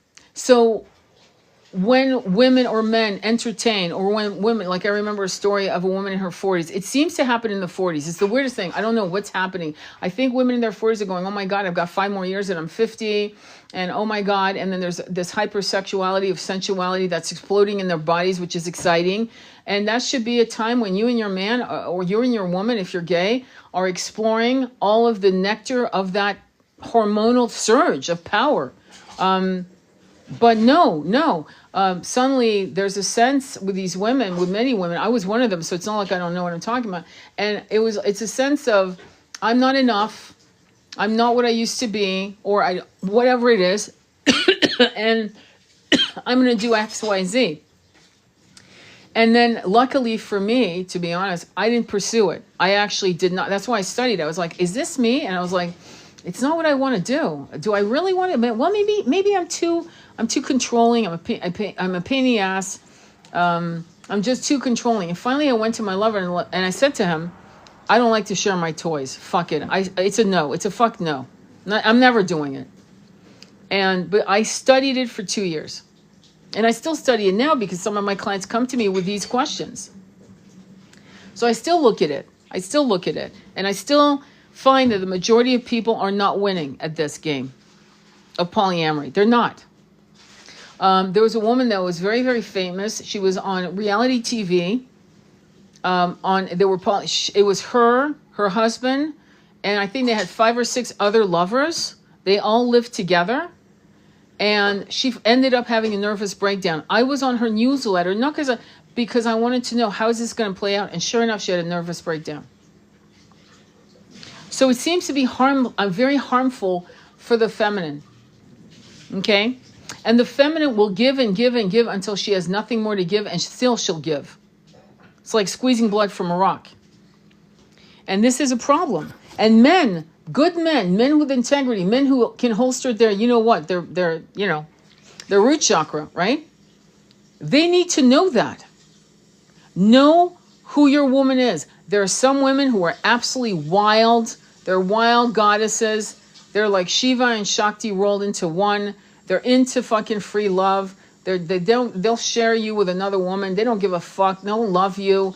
They'll take off for 6 months to Bali. You won't hear from them for 6 months. Then they come back at your doorstep and you're shacked up with a woman and they don't care. You know, that personality, that's not a lot of women. But they're out there. And there's nothing wrong with them either, by the way. They're fantastic souls. They're wild.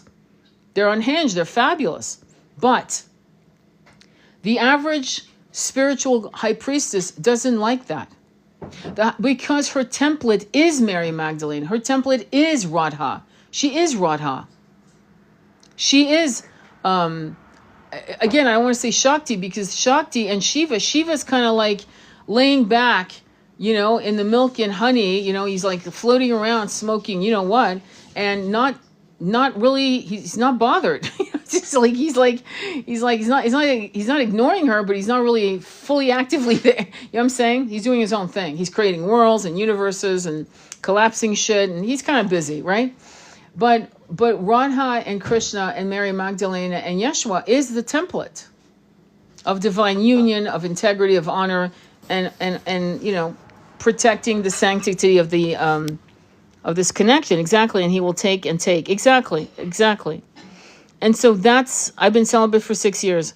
I know what you mean. I know what you mean. And a lot of good women it's tragic, okay, that there are so many beautiful high priestesses that are beautiful inside and out, that are sensual, sexual, funny, loyal as fuck, that are right now available and celibate because some of these men don't get it. They just don't get it. And it's not difficult. It's not difficult. And what's happening is because the female rage is getting so, it's like a tsunami of waves that keep crashing into the collective consciousness of the masses. It's influencing young women, and this is what bothers me, young women to fucking run from men. Just run, fuck it. I'll go on the other side of the group. I'll join my own club, meaning, I'll entertain the concept of being with a woman, or I'm not doing shit. And it's harmful, and I think it's by design.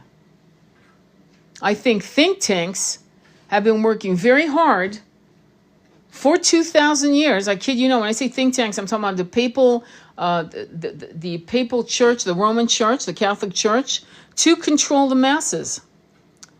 Because they did not like that women were going to be equal. It's the word, when we say Judeo-Christian, we mean you are not going to respect the woman. She will not be able to preach. She will not be a cardinal or a bishop. She's not going to be part of the fucking spiritual movement of Christ consciousness. She will not, right? And the irony is, who is Yeshua saying all his secrets to? Mary Magdalene.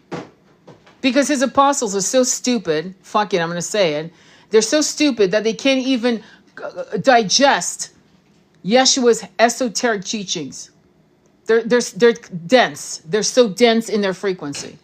So who does he say it to? Well, to his divine eternal consort, Mary Magdalene, who understands it, and she's trying to explain it to these fucking dunderheads, these potato heads, and they can't. They're still kicking rocks on. Wait, hang on. He's telling her shit.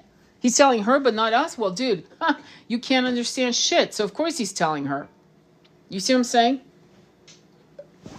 So you've got men who have been taught for at least 2,000 years, but I'm going to go with 3, that this fuckery that women are worthless, brainless, disloyal, that we're Jezebels, frigid. I mean, it goes into the gamut of stupid. Meanwhile, women are raging, and there are wonderful men and wonderful women who are being caught in the vortex of this rage, and this is a massive problem. Isn't that, thank you, Lady B. Isn't that sad? I mean, it's sad.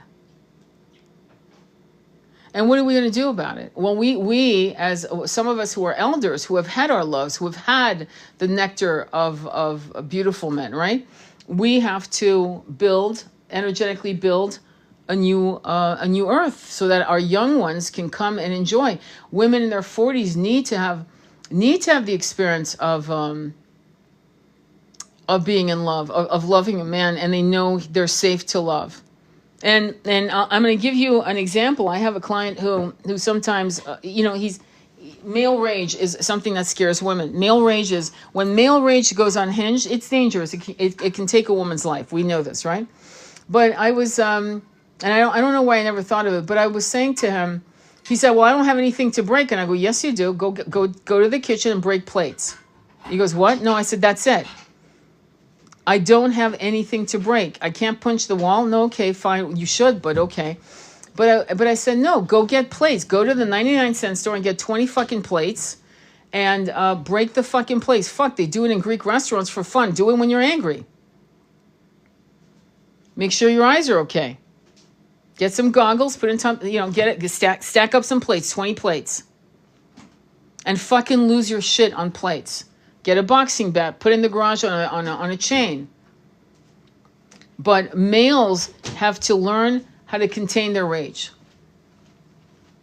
Right? That doesn't mean swallow their rage. It means learn how to express it in another way. So if your woman hears you, right, and you're breaking plates, apparently you're pissed off, and maybe she shouldn't go downstairs right now. Maybe you need to be alone.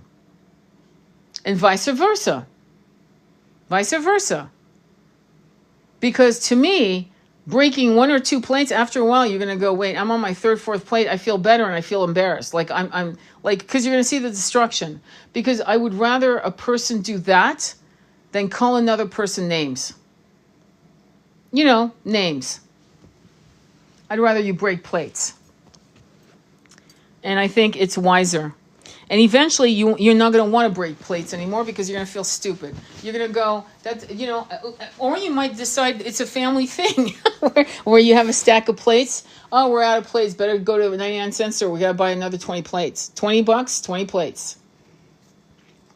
I think it's important for people to understand how to manage their anger, because people are not coming up with the right solutions. And you can tell them all day long, go run. Go run up a hill and go boxing. Again, the punching bag should be there. If you want to hit something, go hit a fucking punching bag. Put it in your living room. Many of us through COVID, we don't have guests. We don't have parties. At least I don't. And my living room is a gym. It's... So if I were to put a boxing bag to add to the clutter, to the gym equipment, it wouldn't be no skin off my nose. I had guests, actually, come to think of it recently, and we were in the kitchen anyway. So you see what I'm saying? We have a meditation room, but we hung out there. My point to you is, make your home in such a way that if you are having to feel the explosive power of your rage, that you can express it immediately in something that is not going to harm you or harm someone else. Right? Hey, how are you, Phoenix? It's good to see you. So, drum set. Yes, exactly. Or a drum set. Yeah, beat the fuck out of that thing. So, that's what I would say. Do something that's going to make you feel like you're not swallowing your rage. Because certainly, swallowing your rage it's not the answer. It really isn't the answer. It's going to make you resent the person. You're going to eat it up. It's going to harm you physically. I'm not telling you not to be angry. I'm saying especially male. But you guys who are male, right? You guys have to understand that when you fucking lose your shit, it's very scary for women. And it is true that women who lose their lives usually loses it at the hands of a husband, boyfriend, or even their son. Okay? I had a friend whose father beat the shit out of her. Okay? Because he was a drunk. Not because she did anything wrong, because he was drunk. Beat the shit. She was 16. She ran away. He tried that shit when she was in her 20s, and she beat the shit out of him. That's not a flex. Okay? And she died of H overdose at 36 or 37, with 5 babies, orphaned. So physical shit, yeah, that's not a flex. Hello, Alice, Alice. So yeah, do the plates. We as women are going to have real, wonderful, and hard, and raw, and real, truthful conversation with our masculine friends, brothers, uncles, fathers, and lovers. And those conversations are very important. Conversations like what I've just talked about. Not while you're fighting or having an argument, but when things are sober and you realize that maybe that's the answer. The plates, the punching bag, or like you said, the drum set. Because sometimes shit, like I had a client where they were up, and I don't know if you've ever had a fight where it lasted literally all night into the early mornings, into 10, 11 o'clock. Like, have you ever had those fights that last 12 hours? The accusations, the name calling, the belittling, the fucking just impotent rage, the adrenaline. And one of the things I'm going to caution you to not do, well, is never to lie by omission. Like, tell the truth. The mark of a fantastic relationship is going to be, and this is very hard, okay? I've not experienced, the mark of a fantastic relationship is going to be, and this is very hard, okay? I've not experienced that with both the men I was with, just so you know. They would lie about the stupidest shit. And then what happens when they lie about stupid shit, what happens? Well, you don't trust them on the big shit. Okay? So if a man is flirting with a woman on, you've got a dating app, and you know you shouldn't have a dating app. If you as a woman have a dating app and you're trying to find your self-worth through these losers on these dating apps, you better go to each other and go, look, I don't know what's going on. I'm not even looking to meet this person or even talk to them on the phone, but I'm needing to get my feathers ruffled with compliments and perhaps false desires. And I'm feeling this way, and I'd rather have that happen with you. So we need to do whatever we need to do to up the frequency of our connection.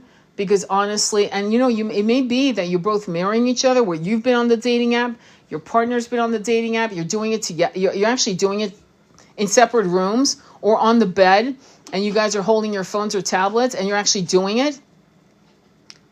Wouldn't it be funny if you actually said that to each other and say, I really feel, I just want it to be you. I don't want to be on a dating app. I don't want to get the compliments from fucking strangers I'll never meet. I want it to be from you. And I think as a culture, we need to normalize raw truth and trying to control being triggered and working on, I can trust you with my life. You just told me something that, would make me lose my shit, and I'm trying to calm down. I'm really triggered right now. This is making me angry. No, I wasn't doing dating apps, but you are, and I want to know why you're doing that, and why would you tell me? Why didn't you just keep it to yourself? She's telling you to save the fucking relationship. There's so many things that I've learned over the years, over what women do.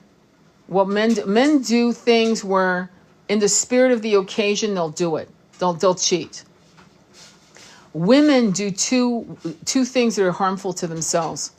They do a revenge fuck or a mercy fuck. Both are very harmful to women. Men don't do mercy fucks at all. I've never seen it. I have seen revenge fucks, though, from men and women. But with women, what I've seen with women is they cry while it's happening. They cry because they regret it. And I don't know what men do. I've yet to see a man say, I regret, no, I wanted to get back at her now and we're even Steven, you know?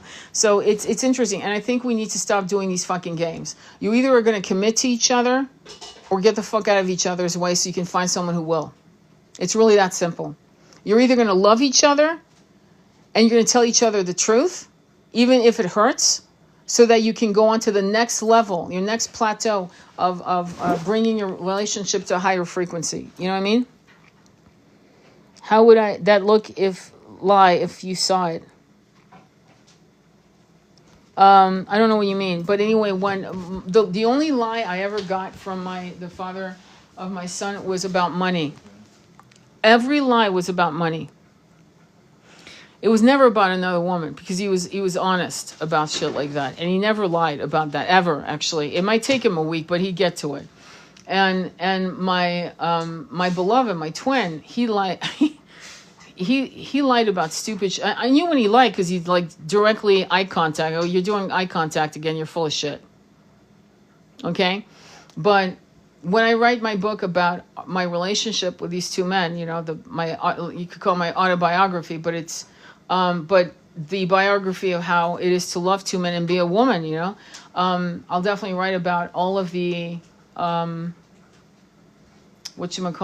the shadows, all the darkness, all the rage, all the jealousies, all of it, because I don't feel like you can sugarcoat, you can't romanticize it, and you cannot put yourself or anyone on a pedestal. You can't. It has to be it's got to show the beauty but also the ugliness, and the ugliness is where you learn the most.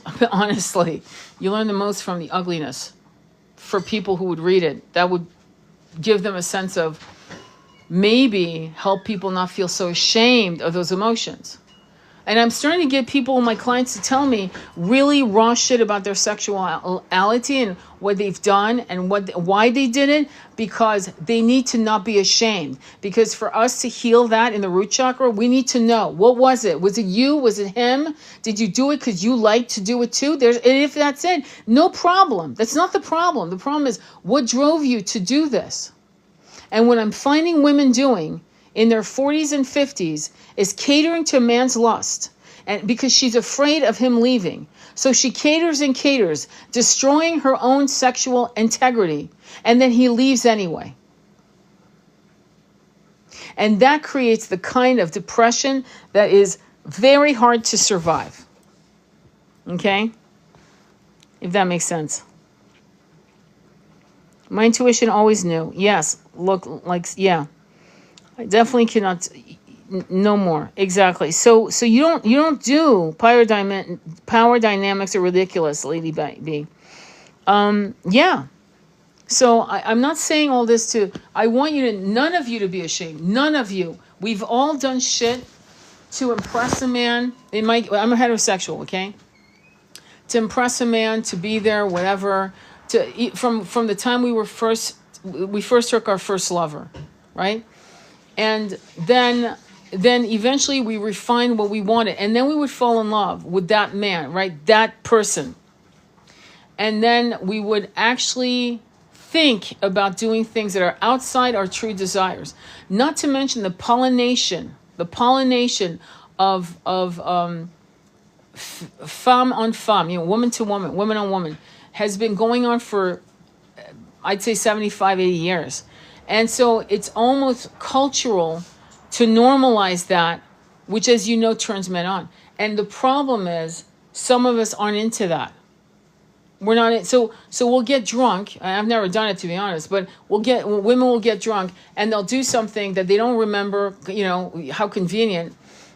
Or they'll do something to just get the male gaze, or to get their boyfriend's attention, or husband, to get him to lock eyes on her because she's doing something with a woman, right? And all of these things, like, I don't think women are really sitting down and thinking, is this me? Do I really want this? Go for it then, girl. Enjoy. Be that wild child. Love it. But some of them aren't.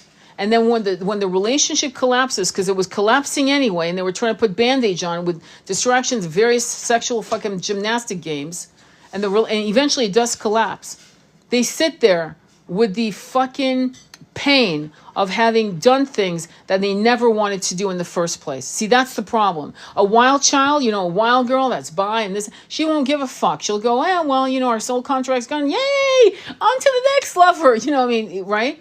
But a woman who did it to keep him in her life, yeah, that's different. And some of these women, it takes a long fucking time for them to get over it. Does that make sense? That's the problem. I don't give a fuck what people do sexually, honestly. As long I'm always asking people, including my son, right? I'll say, is that what you want? Yes, good, go get it. Do you understand? But if it's not, if there's a doubt, if there's a question mark, then my job is to say, okay, hang on, I didn't hear yes. I didn't hear a hell yes. I heard a yeah. That's not a hell yes. And that's important because, or else you're turning yourself out. I'll tell you a story. I had a friend who was massively essayed when she was a child. She was the daughter of a Dubai banker. Kid you not. So from a very wealthy, privileged family. The girl was fucking gorgeous. Slim, gorgeous. She ended up in a marriage. It was an arranged marriage. The guy was a Microsoft dude. Whatever. Oh, shouldn't have said that. Allegedly. Anyway.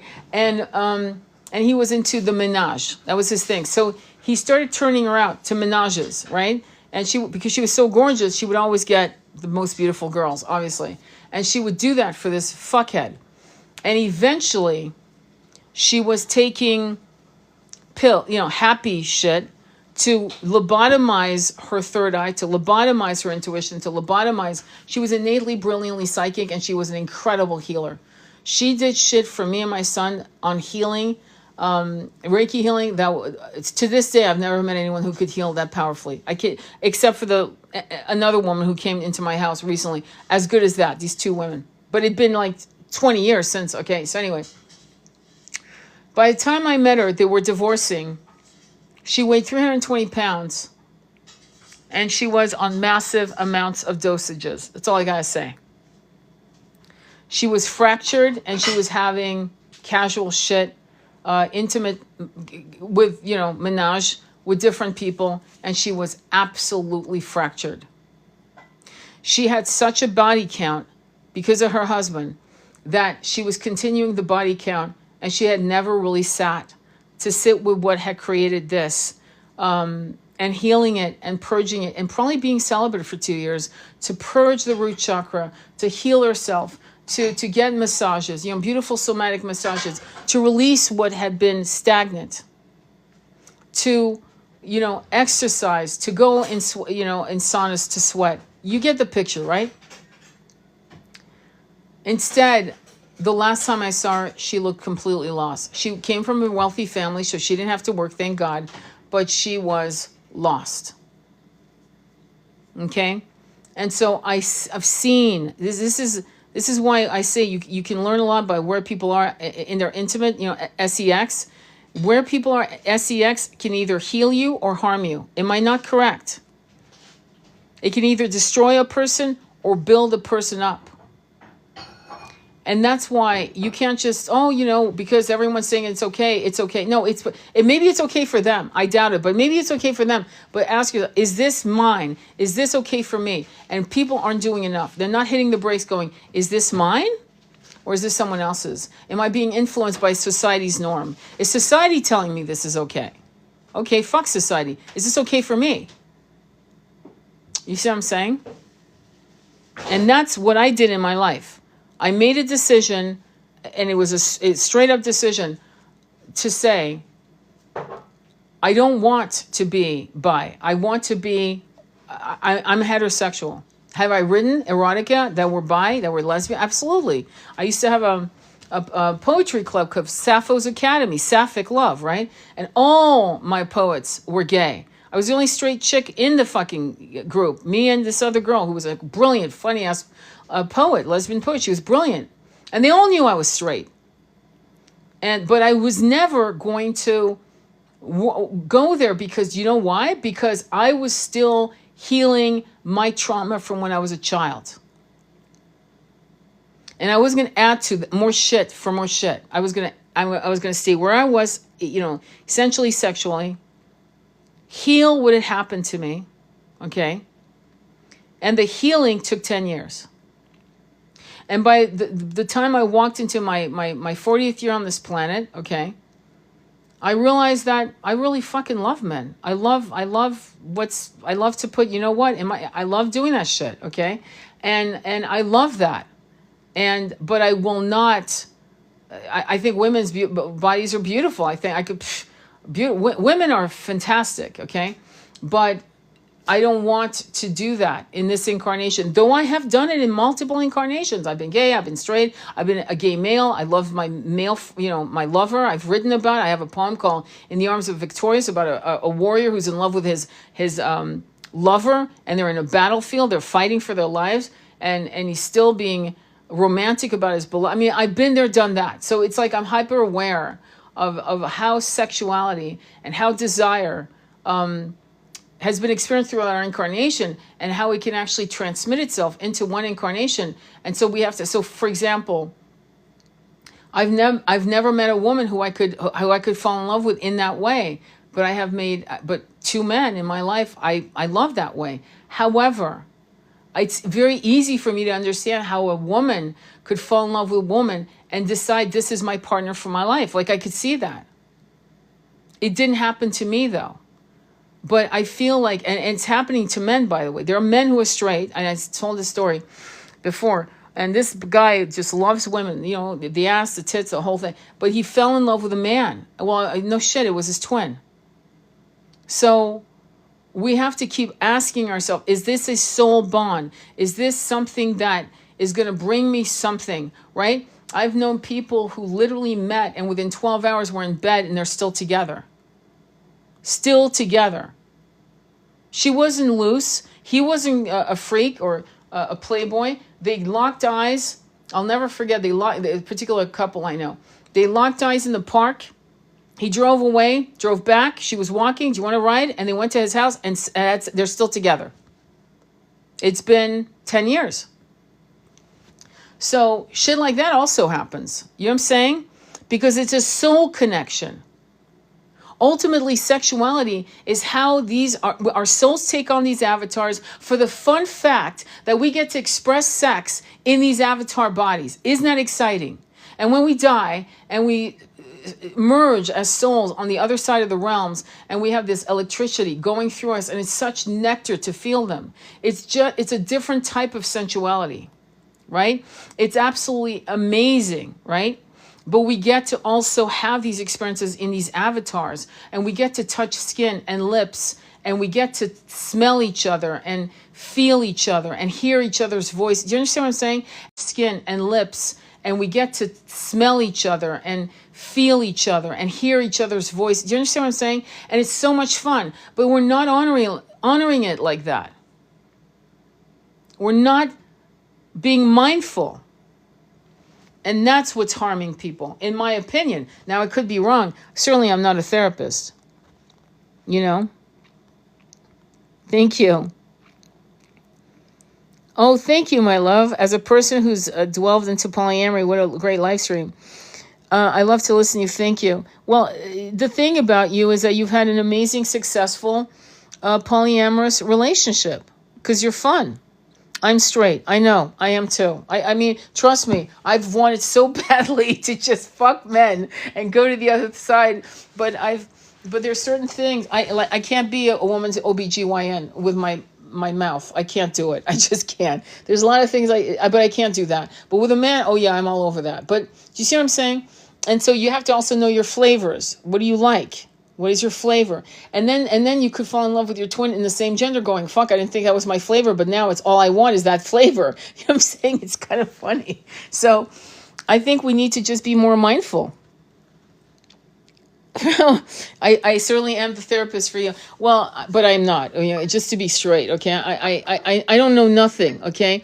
I went to school for a couple things here and there, but I never finished. But what it is human behavior. I love human behavior. Like, one of the shows I want to watch with my son, because he's into reading people's bodies, micro expression is called Lie to Me. Lie, go ahead and lie to me. It's called Lie to Me. And that is an amazing show. that you would enjoy, all of you, because you're so curious. I mean, all of you sitting here, you're curious about the human condition, what makes us tick, sexuality. You're curious, or else you wouldn't be here. And so for that, I would say go watch that show. Jennifer Beals is in there. There's an actor who's British who I love. He was in Rob Roy. He played the evil fop who was a great fencer. I don't know if you remember who I mean. And he was in another movie, Valmont, with Gérard Depardieu. But anyway, he's in that movie and he plays the lead. And Jennifer Beal plays his ex-wife. And he is he's high, expensive investigator. That's what I would call him. Forensic investigator. And he will look at footage of people who are being asked questions, and he will look at their micro expressions, and you will learn a lot from that movie. That show. It's a show. You'll learn so much. You'll thank me later. Trust me on that. So lie to me. Okay, try to find it. And I'm going to go, though. I wanted to thank you. I'm going to upload this, and hopefully this helped you as we navigate all kinds of ideas. It can be so hard to know what one's turns on are, well as being willing to have one partner. Let me read it correctly. It can be so hard to know what one's turn-ons are, as well as being willing to have a partner who will play. Well, I mean, yes, but to be honest with you, can I tell you what I tell clients? Okay, before you play, okay, you need to create a foundation that's safe. And playing without a good foundation is like building fantasy castles in the sand. It'll fall on top of your head. So before you play, right, the foundation of your intimacy should be not bringing other people into your relationship, not sex talk about other people who you know. Oh, you're into gym, aren't you, huh? Gym. You don't do that shit, okay? You just don't, because your foundation isn't straight. So play, in my opinion, would be laying in bed and listening to audible books, music, just being skin to skin, making love, eating, making love again, having fun, playing around, wrestling. I don't think people wrestle enough. We used to wrestle all the time. We used to wrestle. And I mean, play fighting, like just literally going at it, like we were going to go at it, like two sumo wrestlers. Hiking, making love outside, sleeping in the woods, making love outside, right? Like I said that. And really creating such a great foundation that then you can add a sexual fantasy. And the sexual fantasy could be, and I really highly recommend it. I mean, it's an old classic. You dress up, you go to a bar, and you get picked up by your man. and he acts like he doesn't know you. And you play this role, and then you up it. But again, to me, adding a third party, you need to have a really solid foundation, and then multiple discussions as to what that means. Why are you exploring it? What do you want out of it? What ultimately will it bring to you? And some fantasies are meant to be fantasies and nothing else. You know what I mean? Similarly, that's why I'm not into bondage, into pleasure. If you've ever read, I'll never forget, I read a couple Marquis de Sade when I was 17 and a half, 18. And he's an incredible, it's a turn on. I'm just going to be straight up. It's a turn on. And I sat there going, wow, that turned me on. Okay, and I'm 18. I'm like, holy shit. Okay, he's fucking brilliant.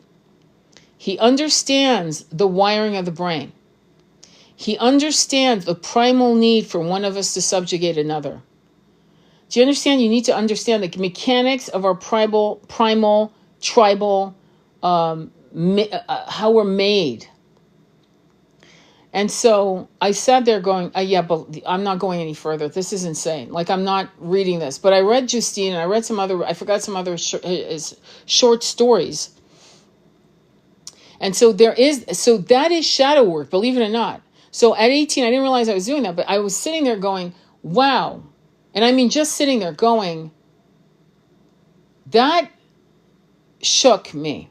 And I went, okay, Why would I be turned on by that? This is so horrific.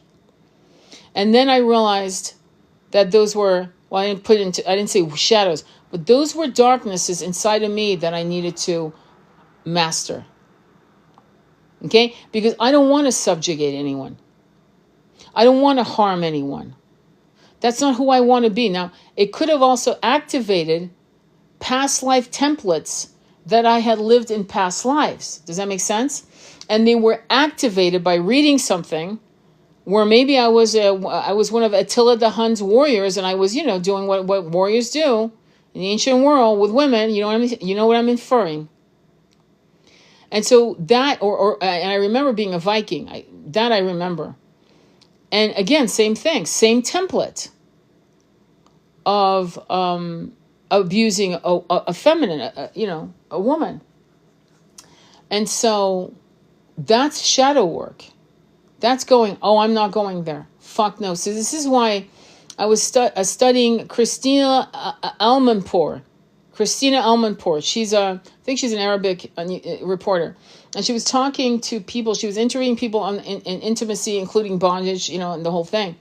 And one of the great books is called The Perfume Garden. It's kind of like the Kama Sutra for the Arabic world. And it's not talked about, okay? There's an illustrated version that's absolutely exquisite. It's misogynistic, I'll warn you ahead of time. But one of the precepts was to the Shah was, if you learn how to pleasure a woman, you will be pleasured tenfold. I thought that was brilliant. But what in her interview she saw is the lack of the ability for that part of that culture to allow, to be highly aware of intimacy, right? In other words, talking about it the way we're talking about right now. And literally SM coming into the forefront because they'd never healed the lack of basic tantric, what maybe many call vanilla sex. They never got, so they went from absolute corruption, shame, and whatever the fuck else was going on in their head culturally to S&M, which is you don't bounce from that to that unless there's, in my opinion, trauma, unless there's unresolved issue, at which point you being in control or you being the student, we'll put it that way because I have to be careful here. It means that you're playing out something that was never healed in your childhood. That's my opinion. That's how I see it. And so when 50 Shades of Grey came out, and I saw young women, 18 to 20 to 30, reading that, and then 10 years later, I was watching women in their 30s and 40s playing these shit out like they were such great temptresses, I was like, holy fuck. And I also have people who have read my book, Recall, okay, which is on my profile page. You can look it up on my Linktree. Highly erotic. No way near 50 Shades. Well, because 50 Shades is about, it's about power. Now, a movie that came out about Marquis de Sade is called Quill. What's her name? The girl that played in Titanic is in that movie. I forgot her name. Anyway, watch Quill. And Quill is about Marquis de Sade in the Bastille jail. He was in the Bastille for a long time. And it's a hard movie to watch. Okay? And I think it was a play turned into a movie. If I remember, it was a play. Sexuality is so important to you. It's your jewel. And you have to polish that jewel. And you have to protect that jewel. And you have to make sure that when you make choices, it is to the utmost benefit of you above anyone else. And then you ask, it's good for me. Is it good for you? And if your partner is hesitating, then it's a no. It's a no until further notice. Because then you're saying yes, but they're saying no. Just flip it. Just flip the script. They're saying yes, you're saying no. Or you're saying I'm not sure. And if it's not a hell yes by both parties, it's a no. If it's not a hell yes for you, it's a no. And people aren't doing that. People are sloppy. And then they take shit to make them comfortable so they can do it because the no is louder than the yes. So they take shit to relax themselves to do it, to please others, or to feel like, well, maybe I should just push myself. There's the surrender experiment, and then there's that. And that's not a surrender experiment. That has nothing to do with that. That is completely different. Because that is the one thing, the root chakra, that has to be honored. Your root chakra is the portal. It's a portal to the temple. And if that has been fractured by anything that will shame you, regret, or traumatize you later on down the line, whatever, however, okay? I can't go into details. Eventually I'm going to do some lives on YouTube for 18 and older where I'm just going to fucking say what I need to say. Okay? But you have to make sure, it's not to make you afraid of sex, it's to free you into having real, honest sexual experiences that you'll never regret. You'll look back on some of these experiences with a smile, fondly. You know what I mean? With gratitude that you had those experiences, not with regret and shame. Does that make sense? So that's going to be very important, in my opinion. You know? Thank you, my love. It can be so... Okay, so... Let me see what else. I have to go now. Thank you, Tony. Good night, everyone. Love you. Love to you all. Good night as well. I'm going to go as well. It's like 10:19 and I have to go. But anyway, I will upload this on YouTube. Follow me on YouTube. Okay, follow me on YouTube. The YouTube channel is Sacred Intimacy Tarot. If you want a reading, a tarot reading, an Akashic reading, or a hypnotherapy session, go on my website. It's on my link tree. The profile, just hit my website for a reading. My favorite readings, honestly, are Akashic readings. I love doing those. They're amazing. And hypnotherapy, of course. Hypnosis is amazing, but Akashic readings are fun. And, of course, if you have any questions on career or whatever, or twin flames, or numerology, I do that too. But definitely, I'm never going to hit you up for a reading. Okay, we're clear. Never, never, never. So the website is sacredwombtemplehealing.com or Tony Barca, Toni Barca, BARCA.com. You can check me out there, but definitely follow me on YouTube. Follow me on Patreon. I have a free membership tier. You can follow me on Patreon. Again, it's all on my link tree on my profile on TikTok. And if you have any question, hit me up. I'll answer them. But not if it's a question that leads to a reading. I'll say, hey, do you want to do a session? But any question on, I don't know, if you have a question on where you're going with your journey as a man or woman and you're trying to navigate what you want. Yeah, what you want. I'll just give you advice now.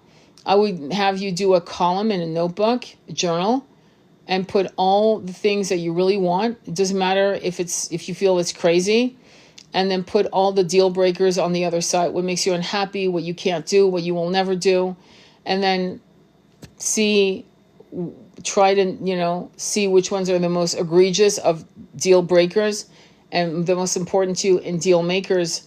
And then that will kind of open the path to where you need to be. What you need to be with your intimate partners, what kind of lifestyle you want. Are you in the right state, city, country, things of that nature, All right. Sending you much love on your journey. Thank you so much. I'm glad I got my reading with you. Oh, me too. I'm very glad. Thank you for sharing your wisdom. Thank you. I appreciate you. All right. Have a good night. This whole live will be on TikTok. Much love. Namaste.